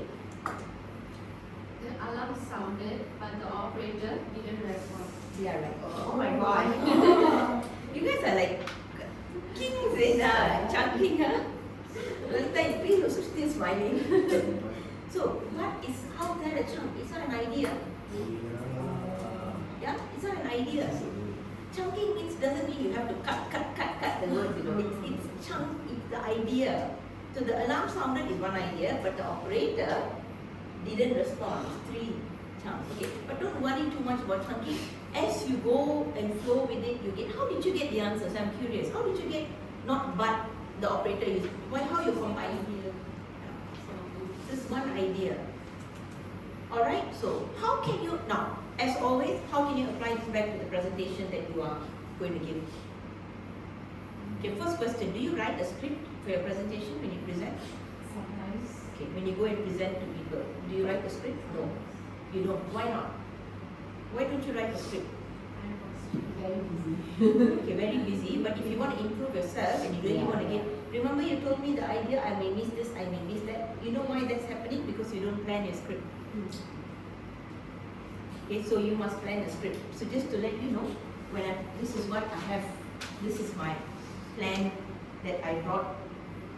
It's not a script, but it's actually a very detailed of what I need to do, and all that. Of course, sometimes as and when things emerge in class, we address that. But basically, all the goals are here, so the flow is there, it keeps me going. So I would recommend that you write your script. Because when you write your script, purposefully you will add a hook. Purposefully you know what you need to do. When you present, you don't need to use the script. Put it aside, just put the points in and put it aside. Because when you prepare a script, it gives you a lot of control over a lot of things. Forgotten information, you become more confident, you remember more information because you're writing it, right? You have more room to add the hook, you know where you want, you can practice your chunking, whatever you want to do, you can. When you don't, that is when there's a risk of, oh my God, I'm being judged. What if I make a mistake? Why? Because no confidence. Why no confidence? Because you're not prepared. So preparation is just not just making the slide, but also writing up what you're going to speak. Initial days that you write down. When you get the hang of it and when you become like master presenters for your company, then maybe you don't need a script because it's already there. You know what you're going to speak. So you have an idea how to hook, where to put the hook in, what to stress. But in the beginning, you have a script, you read it, you put it away, you practice on a camera, then you see. Try that for once at least, one of your presentations. And you see if it's helpful or not. Alright, so we are done with chunking and pausing, okay? And now we go to, we're done with pausing now. I want to have a quick discussion on this, page 37. What is the effect of pausing in the wrong place during a presentation? Pausing and chunking comes together, right? Because chunking, remember, when we chunk, we pause. That part you do is pause. So it's always together. So first you chunk, when you speak, you pause. Chunk is when you plan the speech. What is the effect of pausing in the wrong place? Correct. Yeah. I might think I consider question. Correct. Wrong. I emphasize the wrong thing, gives them the wrong idea. Does that make you seem less confident? So, do you think it is practical when I say that when you chunk, you breathe? Is it possible? Have you tried that? When you chunk, every time you pause, you breathe. Because chunking is only 2 or 3 words, right? You can practice that, I think. So you don't breathe in between. Unless there is an unavoidable situation. You know, sometimes your voice gets stuck like, all of a sudden I've experienced that. You talk, then suddenly something is stuck. You have to swallow. But the words are not coming out. It happens, of course it happens. But it is not something that's going to happen all the time. It happens sometimes, right? Okay, so what is the effect of pausing in the right place during a presentation? Now everybody is going to be different now already. Okay, what is the effect of pausing? When you pause at the right place, you chunk and you pause at the right place. What is the effect of it? Means they are paying more attention to what you're trying to say. Correct. Okay, So that's there's difference. So people are like anticipating what comes next. When you Correct. pause. Okay, that is when you want to give out important information, you pause for a short while. It is also, pausing is actually also used by speakers to breathe, like I told you. People actually also pause to breathe. So you don't have, midway of a sentence, continue. You want to avoid that. So pausing also gives that effect as well. Okay, one more important part about pausing. What is the effect of it? something related to what Priyanka said before this, about the idea that you give the audience. You want to highlight different parts of the speech, so you give them, you want them to listen to this particular message, then you pause in that chunk before an idea, because you want to highlight that idea. So if you want to add more to highlight that idea, what do you do with that word? The first vocal thing we did. The first vocal stress, you say that a bit louder. Louder or more, usually it's louder or more impactful. Okay, now the final activity is going to be very interesting, which is filler words. Okay, do you all remember filler words yesterday? So many issues with filler words. What were the filler words like? So, okay. So, like, and then. Also, I think so. Sometimes also repetitive words as well. We are going to do an activity now with filler words. Right? So what we're going to do is, again you're going to work with a partner, but I'm going to switch you to work with a different partner. Okay? So Divya, I'd like you to sit with Lalita. Shivani, I'd like you to sit with Priyanka. Okay, so maybe you sit together with them. Take your books with you.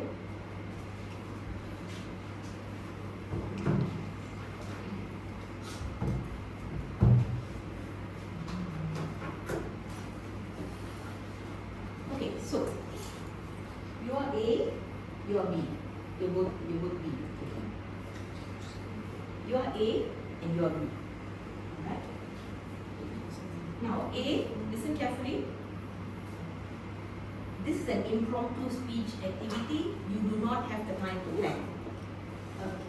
Okay, no planning time. You get a topic. A, you get a topic. The minute you get a topic, when I say go, I will time you 45 seconds. 45 minutes or 45 seconds? Oh, sorry, 45 seconds. Sorry, 45 seconds. You got to speak for 45 seconds. Okay. B, what you need to do is don't look at A. In your book, every time you hear you know, like, basically, actually, sort of, kind of, for example, every time you hear this, you put a counter. You don't need to write the word, you just counter. At the end of 45 seconds, I'll say stop. And you tell them how many filler words they have used. Tabulate the total, and you tell them how many filler words they use. And then we will swap rules. Okay, so for this team, when she's speaking, I would like you to do the tabulation as well, and then we will swap rules. Alright, so ready, A? Okay, A, close your books. Can you hear her? She'll hear you the tally. You do the tally, you do the tally thing. Okay, so what you can do is you write down the filler words. So you're not doing anything. Okay, so write down the filler words, that is doing the tally. You can move for that and move it so she can come closer. Alright, ready? Okay, A, Divya, are you ready? You need to face her, or else how is she going to hear you? Okay. The topic is, why is HFE important? Why is, Shivani, don't start first, wait. Okay. Topic, Divya and Shivani, the topic is, why is HFE important, and your timer starts now.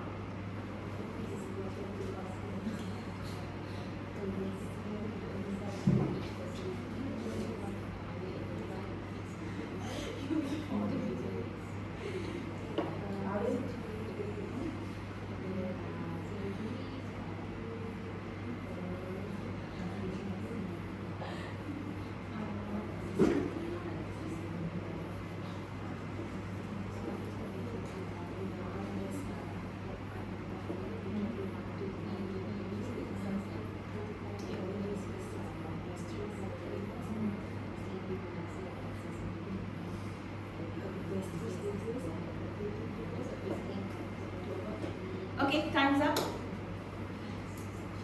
Shivani, sigh of relief. How many filler words does she have? 2. I thought I heard more. Yeah, So each time she says so all together 3. Even though she repeats. Yeah, but she paused though, she never talked much. She said she don't know how to talk about HRDF. Okay. Sometimes to pause also. How many? 12. 12. Did you talk at all, Shirley? No talking.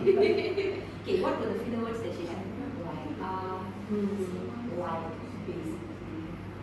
Okay, so she repeated those. Alright, so the next now, B is going to speak and A is going to tabulate. Okay, so what you're going to do now is you're going to listen to them, you're going to write down the words in like this. You talk. Just back to what Lolita has highlighted.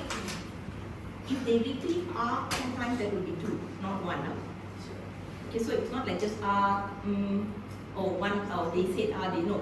Every time they say a filler word, 1, 1, 1. Even if they repeat 1, if they repeat the same word again, like for example, 1, 1, 2. Okay, ready? So B, this is your topic. Describe your work scope. Right, and your timer. Lalita, close your book. Timer starts now.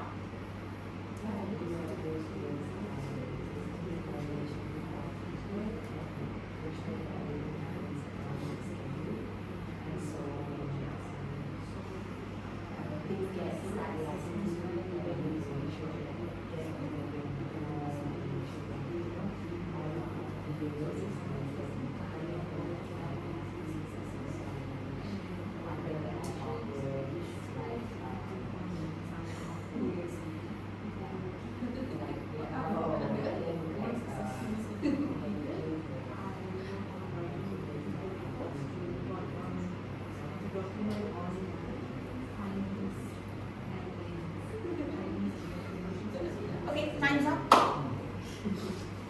Alright, so 4. Like how Right? but Yes, she yes. never abide any filler words. Correct. Actually, you're right. When she was pausing, I could hear that she paused. So it's a good strategy. Yeah, Like that. yeah. She never So there's no such thing as being judged. You're doing really well actually. How many? 8. Maybe also 8. Okay, so it's very common. Filler words very common because what filler words does, it actually is a process that happens to you when you're thinking. When you think, you automatically you will go or remember yesterday when I told you the face expression. Some people do that. Some people look up. So there are many things you can do now. The practice to reduce filler words takes time, and you need to practice often. So there's always an awareness thing, like I told you. You have to be aware. First, you start with being aware in your mind as you speak. Slowly, you have to slowly implement it, slowly try your best, keep doing. Eventually, you will get away from filler words. Not avoidable, slowly you will get away. Okay. How do you do that? Okay. Very simple. Number 1 is, every time you feel like you're going to say you stop. Don't say anything. Consciously, you stop. Today, I'm going to talk about time. Stop. Don't say anything. You just pause. Okay. Number 2, another way you can do is you talk slower. When I say, when you speak slower, I don't mean like, today I am going to drag like that, but more than often what happens is our mouth is quicker than our thoughts. Remember yesterday, one of the problems one of you highlighted to me about presentation? When you presented the first time and I recorded you, what was the issue? One of you said that, I remember. Can you remember? You said it. What did you say? Something about writing something and saying, what was that? Do you remember? You said missing out the points, right? You said, I wrote all this, but when I talked, I missed it out. So because writing is slower, speaking is, you speak your mind. That's why they say speak your mind. So it's always the case. You write will be slower because you have time to write it down. But when you speak, it's quicker than your mouth is quicker than your thoughts. That's why sometimes you think something, then you write something else. So you have to make a conscious effort, slow down your speech a little bit. A little bit. When you slow down your speech a little bit, you are actually giving your mind time to think. So today, I'm going to talk about just a little bit to slow down. So these two strategies you can use. Either you stop, first you just, whenever you feel that doing up, you stop. It will seem a little bit strange, because imagine you are talking, then every time you are, you stop, right? But that's a good way to train yourself. Be aware, and the second strategy is you make your speech longer. Like what I just did. I was going to say you are, make your speech longer, but I didn't use the word are. I said you, I stopped. But in my mind I said are. I'm really honestly, in my mind I said I wanted to say make your speech longer. I want to say you are, make your speech longer, but I said you. So the R was actually in my mind, make your speech longer. Now, we're going to challenge you again. You're going to talk about the same topic again, but challenge yourself to use lesser filler words. You can use one of these strategies. Number one, you can either go silent, or you can make your speech longer. You choose whichever you think you're going to do better with. Ready? Okay, your challenge is to reduce the number of filler words. Your count needs to be lower than the first time. You don't need to speak the same thing, of course, but the count needs to be lower than the first time. So, A, are you ready? Divya, let's do this. We don't talk about HIV, we talk about material handling. Can you do that? Yeah? Okay, alright. So, what is material handling? Would that be something that you can talk about? Or would you like to talk about the work scope? Can. Okay? Alright. Shivani. So, Shivani, you're going to talk. This time you count. This time you write. Right? Did you do that before? Yeah. The same thing you wrote, is it? No, the first The one. one exactly mentioned it? For me, he will. Oh, okay. So this time you tell it. No. So So she will tell you. she will tell you, you will write. So same topic again. Why is HIV important? What was your challenge this time, the speakers? Minimize the Filler words. How do you minimize the filler words? Or whenever that is also a filler word. Yeah. You know, when you speak, that means you're not doing it. You are she's gonna count that as a filler word. Lalita is all ready with a pen, huh? She's gonna count that as a filler word. Silent means complete silence. The in your mind, Divya, is in your mind. Don't every time that's gonna sound different. Okay. So why is material handling important? Why is HRDF important? Your timer starts now.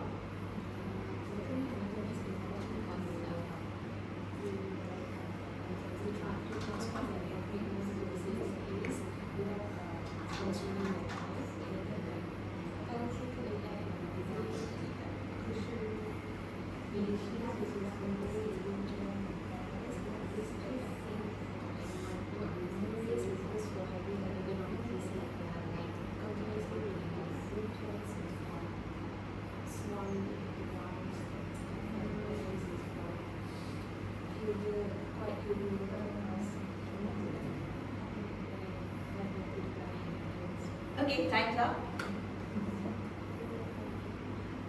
Lalita? Seems like the count is more than So what did she? 9. Before this was? 4. Before she wrongly calculated. Lalita? 7. First one? 12. So she did reduce it. And Shirley, which one did you apply it? Which one did you try? Okay, you were trying. Which one did you try? The first one? Is it the going silent, or did you try the making going silent? So did it help? A little bit. I mean, I'm not saying you completely eradicate the word, the number of filler words, but it helped to reduce it. Okay. Dina, what happened? You panicked. Why did you panic?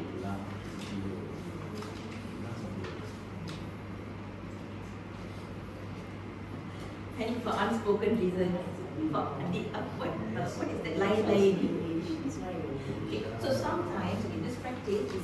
so easy? Why? Why is it challenging? It's not easy. Why is it challenging? Because you have to be like conscious. Correct. You're consciously. Correct. That's one. And number two, it is not a read speech. It is impromptu.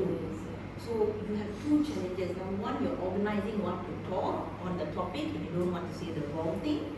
Number two, at the same time, you're also teaching yourself to reduce the number of filler words. So it is, of course, it is not easy. Well, nothing is easy in life. So you just, what Shivani did was good. Shivani just went silent, right? Correct? So whenever you go silent, you will actually, you practice slowly. You just don't, don't, like I said, be practical about the expectations you have on yourself. Don't immediately say, okay, tomorrow I want to reduce all the filler words. That's not going to work. Say, okay, next round I want to go lower. The next round I want to go lower than that. So individually, how can you do it if you don't have a partner? How can you do it on your own? No, how can you give feedback to yourself? Recording. Always comes back to recording. Recording is magic. It will help you become a better presenter and a better speaker because you can use the recording of your speech in so many different ways. This one you don't even need to stand, right? You just go to, you just Google some topic related to your field. If you want to make it easier, do you need to talk about your field? You want to make it easy, start easy. What can you do? Like I gave you a difficult topic. Why is video handling a model talk, but very professional. So if not, just to train yourself with filler words. What topics can you speak about? Anything you're familiar with, like Anything. hobbies. Your favorite hobby, your favorite food, the scariest thing that has happened in your life, something that is more easier for you to go impromptu. Another thing you can try as well is when you know there's going to be a filler word there, that particular word you make it longer. You say it longer. Instead of the whole speech, that particular word you say it longer. For example, I think, so, for example, I think I want to do that. Instead of that, for example, so you drag the I a little bit longer because you want to feel that that part. Alright, okay, so quick strategy before we move on. What are the 3 things you can do to help you practice reduce filler words? So, louder please. Pausing, and when you have a filler word, go silent, number 1. Number 2? The second strategy? Drag the word before the filler word. Okay, number 2. Number 3? Not make your speech longer. Make your word, your delivery, not your speech script should not be longer, but when you deliver, the pacing should be slower. So your words are longer. Okay, so hopefully practice it. 1 day, 2 days, you have to practice at home. With impromptu speech, you have to keep practicing. Alright, so we're done with filler words. Okay, now we're going to move on to the next part. Alright, so we have come to the end of the 2-day workshop. First of all, before we even proceed further to concluding the workshop, congratulations to all of you and well done. So give a pat on your back and a pat on the person beside you for doing a good job. Don't really. You needed that. Okay, so very good job. Well done. You prepared a very short time to prepare. You hardly had time to practice your presentation, but yet you still came up here and I think you still did it your all. Alright, so how do you feel? Very quickly, how do you feel? What can you please share your experience with me one by one? This whole, this last part where you had to present and to prepare from yesterday and today, just quick comparison between yesterday's video and today's video. So share a few words on your thoughts. So let's start with, this is our boss, right? Yeah. Priyanka. Alright, so when we were actually learning all the tips and tricks, of giving a good presentation, right? To identify what are the flaws that you do experience and then how to overcome it, and then what are the other points which can support your presentation, like the slide deck, colors, for the voice modulation and all that. It was so easy on paper and during the games and practices that we did, but when it actually came to presenting, that's when I realized that okay, it's actually easier said than done. So there's actually a lot of work, and you have to keep continuing to be mindful when you're presenting to nail it in the future. So yeah, it was a lot of information to learn, but like I said, it's actually easier said than done. So I realized that I thought that okay lah, I can pull it off later, was quite confident, but actually you stand in front and you start talking, then you realize that it's actually not that easy. There's a lot of work that needs to be. So when people say that presentation skills maybe it's not important or what, actually no, it's really if you are to actually present well and capture the audience attention, is actually a special, not to say it's a talent, it's a skill that can be learned. Yes, and it requires a lot of Lot of practice as effort, well. yes. A lot of It's not- effort It's to not come. something that you Yeah. can like. It's not like you feel like okay, you can come here, you can bring in. Yeah, No, yeah, because yeah, correct. the technical details of how you speak, your voice. Because like some of us I think we have a strong voice naturally. Okay, we have a strong voice naturally, which comes in handy when you have a presentation. So that will be automatically our strength. But more than often, many of us don't. And you must remember, if your voice is at 100% or your strength is at 100% at any part of your presentation, when you come up to and stand in front of people, it will cut to half. You get what I mean? There will be a drop. There will be a significant drop in performance. So you may do tremendously well at home, even in front of the video, in front of your parents, because that's a controlled environment. But when you come to like the open sea and everybody is watching you, in fact, this is a controlled environment, it's all people, and yet you still will have that. It's easier said than done, like you said. So but it can be done. It just requires you to consistently practice. That is what it means. Okay, thank you. Yeah, I've learned a lot from the beginning to the end, from the first module. Yeah, how to speak during a presentation, how to overcome those fears before, the format of how to conduct a presentation also, and important things like the chunking and pausing, the gestures, the eye contact. Yeah, and as Priyanka said just now, it's easier said than done. And yeah, I hope I can practice this more often, so as you said also, record myself. Yeah. So can I say that it's a humbling experience? Yes. The 2 days here is a humbling experience because we feel, we know we can do it, we know it, we've done it in campus, whatever, but then you realize that, oh my God, it's Still a lot of still gaps. there's still lots of gaps to it. Okay, Divya?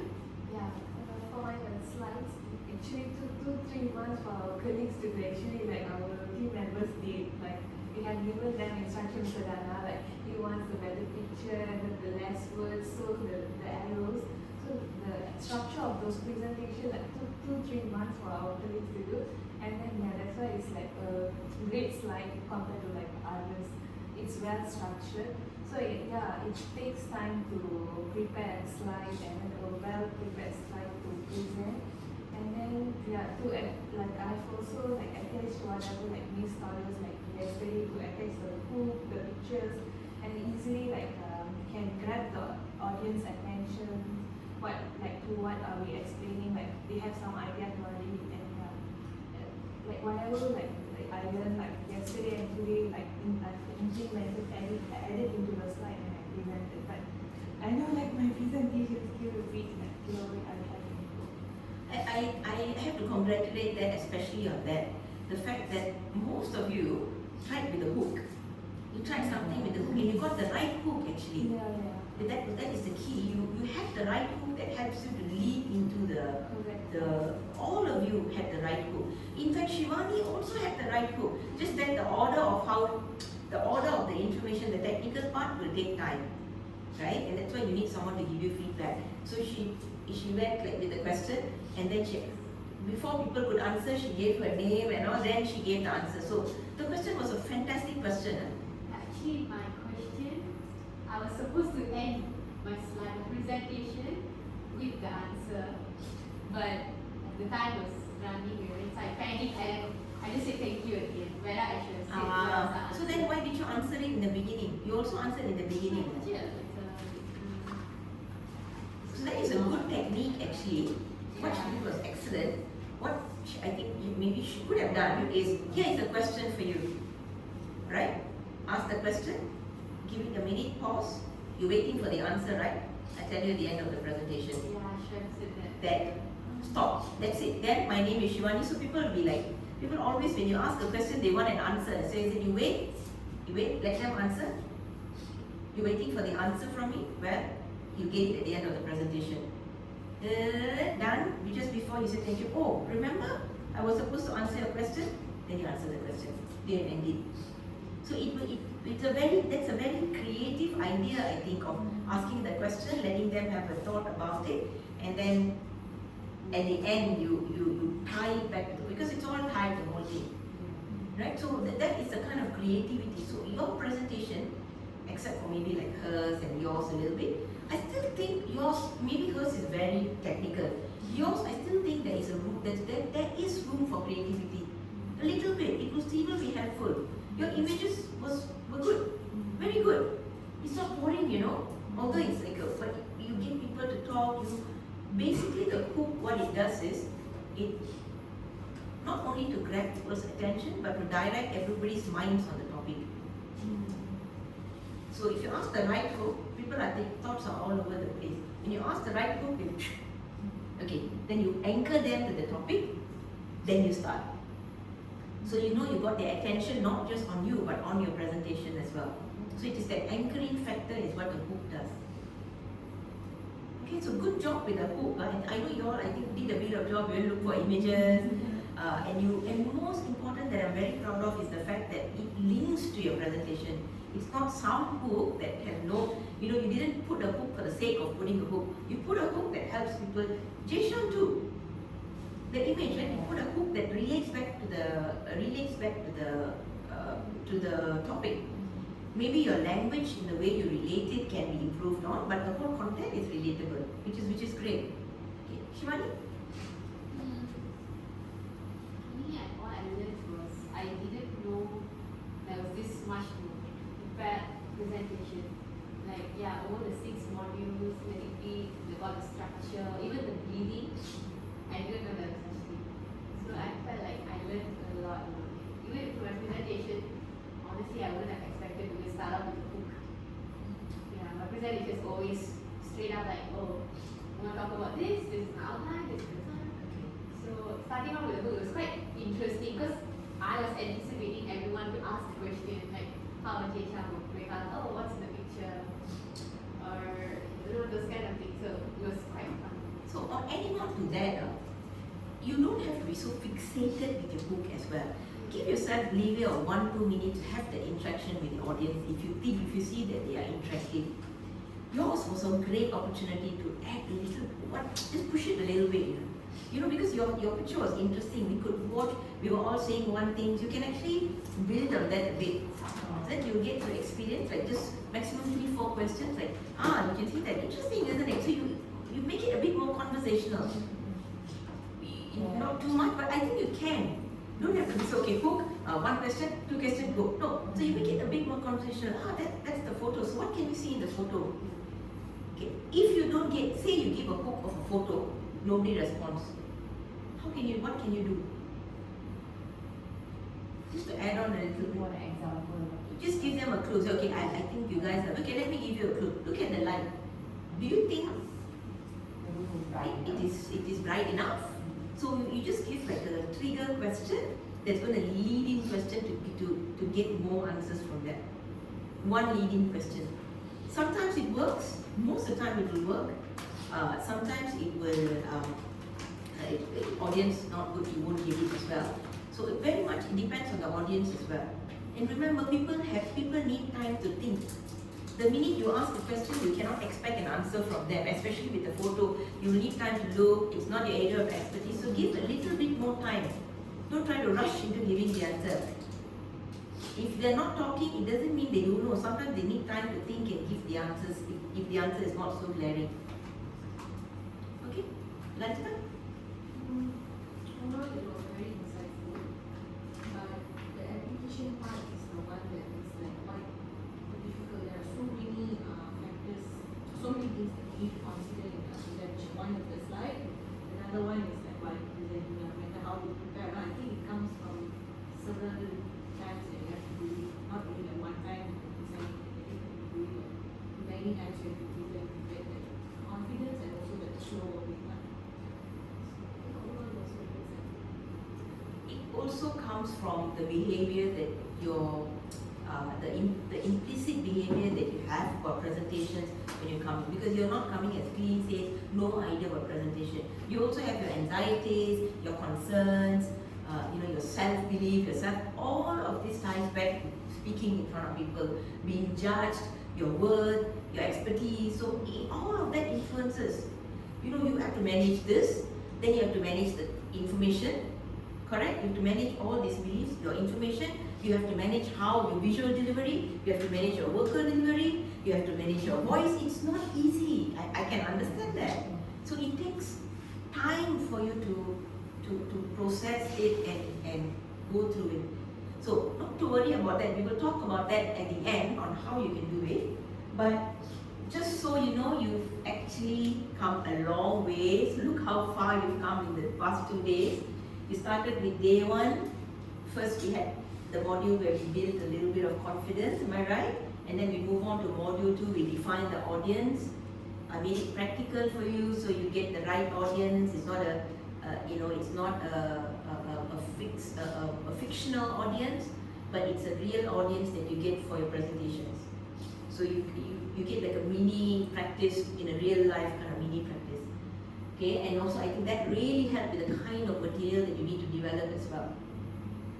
Kind of content you need to put in your PowerPoint. And then we looked at the structure of the presentation. I'm very happy, to be honest, with all of your structure. I think you structured it quite well. You may have had previous knowledge of structuring, but I'm sure there are 1 or 2 things that you might have learned that helped with the structuring. Maybe not the structuring of information, but in terms of your words, your color, the words that you put, how you managed all of that comes into each structure as well. And then we went to the delivery part, which was today, vocal delivery, visual delivery, and then the fine-tuning, how to make it a little bit better. Fine-tuning is not just fine-tuning during the presentation, it can also be fine-tuning for the next presentation that you have as well. And then finally, the mock presentation that you had now. Which one of these modules did you find the most challenging?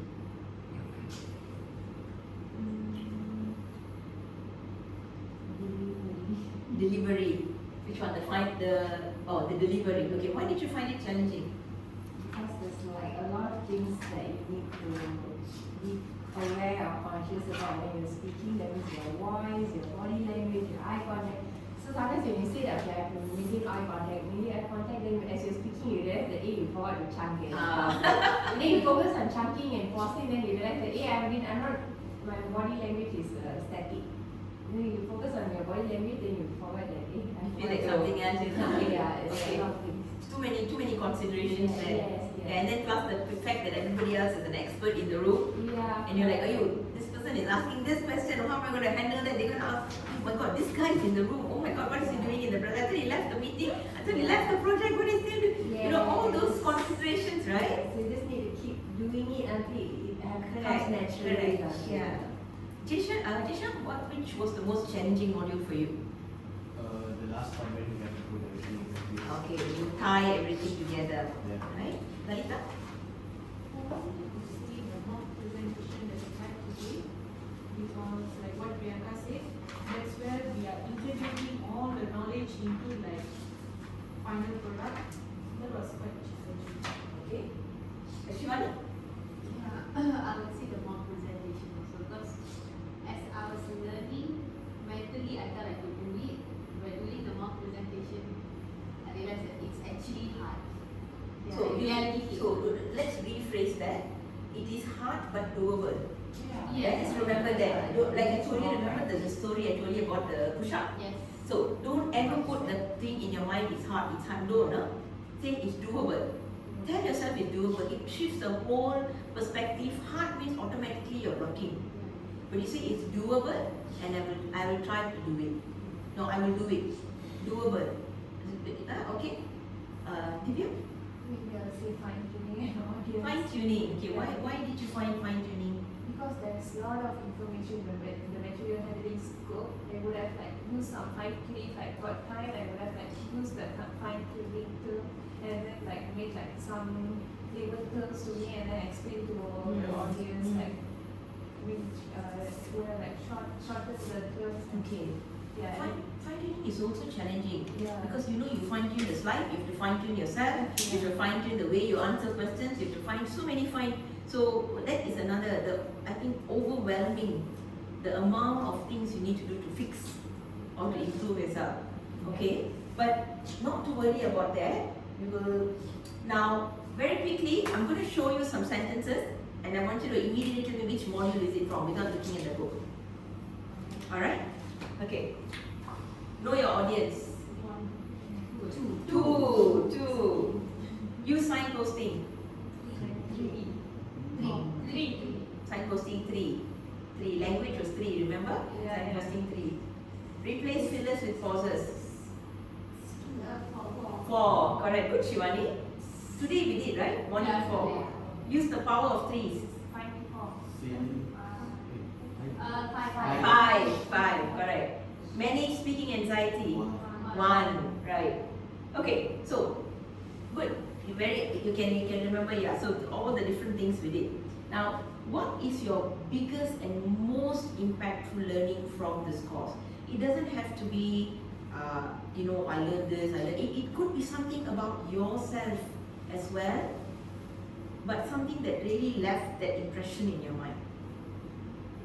So remember, I don't want an answer like, oh, I thought this is signposting. No, don't make it superficial. Make it from deep within. What is that one thing that really, the impact that you would you're left like, like the biggest and most impactful, apart from the fact that your boss walked in just now, apart from that, but most impactful learning from this course. So I'm going to give you 1 minute to think through, because it's 2 long days. Think through it. If you want to write it down, you can, but just one sentence. Or one item can be 2 or 3 sentences, but think through it first. Run through your mind from yesterday's events, your learning, the way you felt, the whole thing for the past 2 days.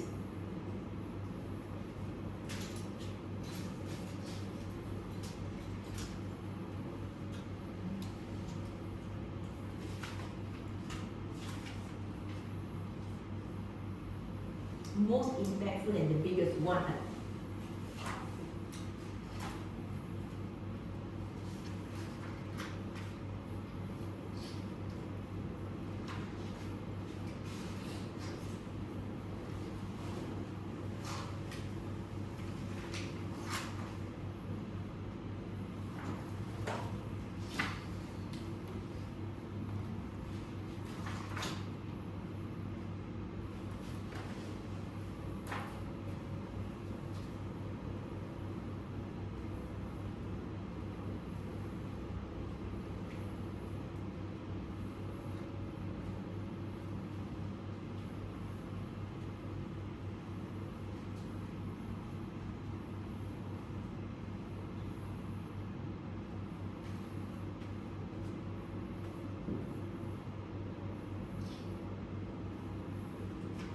Let's start with, this time let's start with Dalita.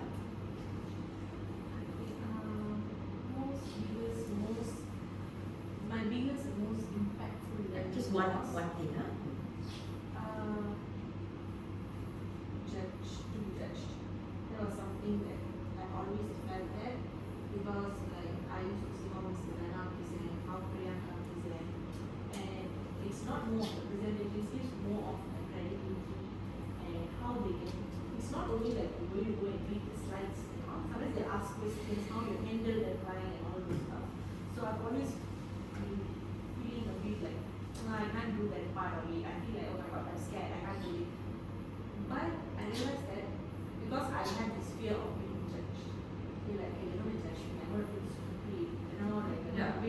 feel so ashamed to be part of this work. But I just realized that I have to give my best, do my part of it, and if they want to judge it, I think it's not for them. That's not your control. Yeah, that's not it. You work on what is within your control. What is out of your control is out of your control. And the question that I ask myself, right, what's the worst that can happen? What's the worst that can happen? They're going to scold you. Okay, done. Right, they're going to scold you. Masuk, done. You have. I think a lot of times the problem we don't move forward is because not because of anyone else. We ourselves are fixated and stuck and affected by what people are telling us. And it shouldn't be the case because learning curve. It's a learning curve. You are going to get. You are going to get. People are going to tell you off. Especially when the stakes are higher, the anger is also higher, right? The accountability is also higher because you guys are dealing with huge stuff, right? Which involve the projects which are millions and billions of dollars at times. Am I right? Yeah. So when that much of amount of money is involved, stakes are higher, accountability is higher. Who's going to take accountability? Who's not? So you still definitely learn, but if she can get there, then I'm sure you can as well because everybody is under the same management, same boss. So it's just a matter of so good that you did. That's a very powerful thing. Yeah, very powerful thing to move on from. Okay, Shivani? Lesson I've learned is Not lesson, I mean, impactful learning. impactful Biggest learning. impactful learning. I think it's how it's a norm that everyone is using filler words. It's such a normal thing when it has a very impactful thing to our presentation. It's going to make you seem like unfair or probably even not professional. Yeah, sometimes if you're presenting like mostly Malay-based or Malaysians, we would like it to use this kind of like, okay, so we would understand it, but if it's like an international client, it has more. I find it a bit unprofessional. But just so you know, fillers is global. Fillers are global. It's not. It doesn't matter whether you're Malaysian. It doesn't. If you don't trust me, go online, go to one of those TED Talks and watch it. Fillers, it's a global presentation issue that people face. And it takes time for you to master it. It takes time for you to get over it. It takes time for you to minimize it. It is impossible for you to completely eradicate fillers. As you can see, when I'm speaking, I still have fillers in there because I'm not aware all the time. Sometimes I'm aware, sometimes I'm not. Sometimes I can't help it. When I'm thinking, I still go, yes, you would have noticed it. But probably it's minimized because I'm so used to, I've trained myself in such a way that record myself, that I minimize filler words. Simple strategy that I taught you, that's all I use. That's all I use. Elongate my sentence. As you can see, some of the words now as I'm speaking itself, elongate my sentence, and most of the time when I try to get a R, it's in my mind. You go silent. So that is all consistency in practice. So don't worry, it is not a Malaysian problem, it is a global problem. Divya? Most impactful from this learning is like do not be afraid to speak upon like a speech. Just after the call, that I was like, I'm gonna, like if my turn is gonna be next, like what it gonna be if like Miss Ratna gonna give lot of comments what others will be thinking because Vanita did very quite well.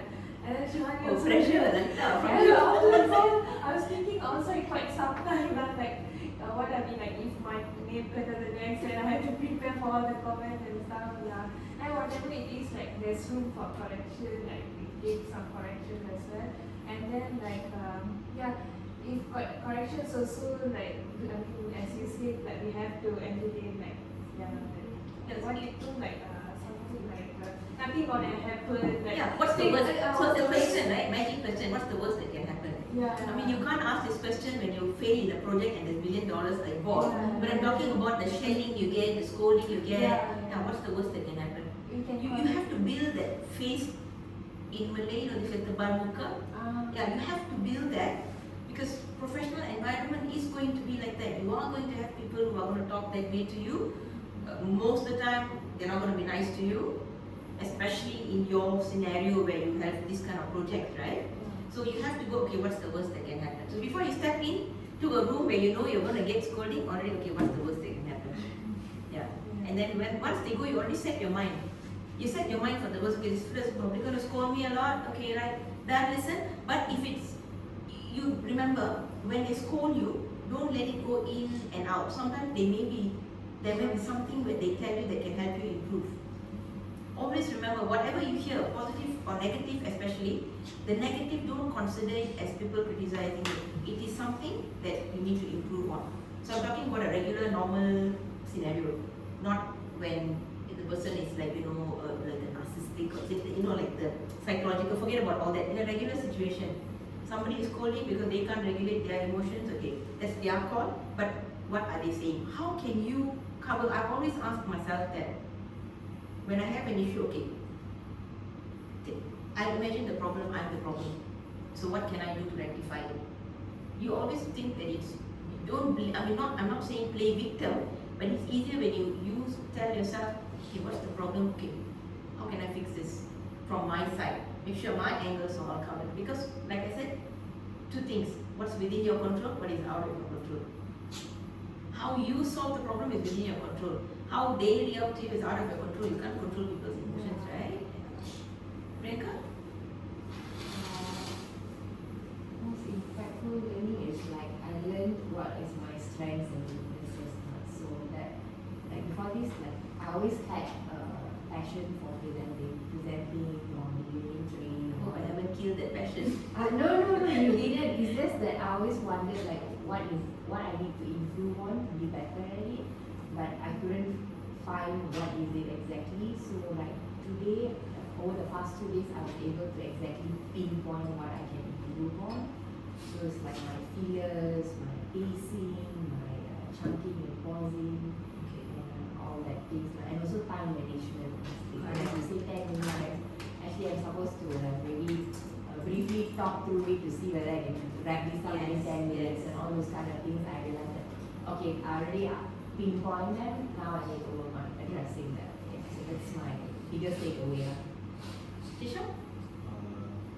So my most impactful learning from this course is that everything can be learned. Not everything, but everything can be learned. Like the way you speak, the way you hold yourself up, the way you present. Yeah. And just because you're not good at, let's say you're not good at presenting, doesn't mean you should avoid it. You should like take it up as a challenge and learn it out. Yeah. So add on to that, just because you're not good at presentation now, it doesn't mean you're not going to be good in presentation forever. Now you're not good. But if you work on it, anything for the matter, you work on it, you will definitely get better and better at it. Right? Okay, so this part, what I want you to do is, I think we've spoken about some of it, just short notes. This is your future planning. How you're going to work on it, on your future planning. Your strongest speaking skill right now, what do you think your strongest at? I think I mentioned to some of you, right? Page 50. One recurring challenge I noticed. This too, I think immediately at the tip of your fingers, you know what is it that you're repetitively making mistakes with.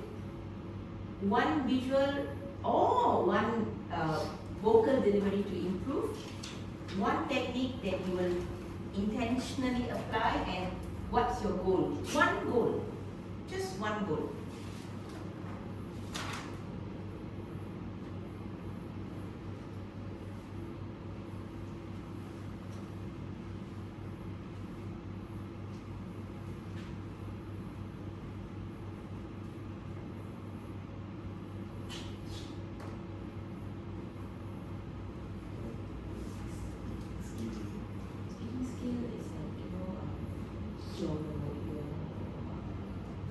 Which part of vocal delivery that you good at? Is it the voice, is it the tone, is it the clarity, articulation, pronunciation? Are you good in jumping? Are you good in pausing or sentence? Which one are you good at? One, just choose one.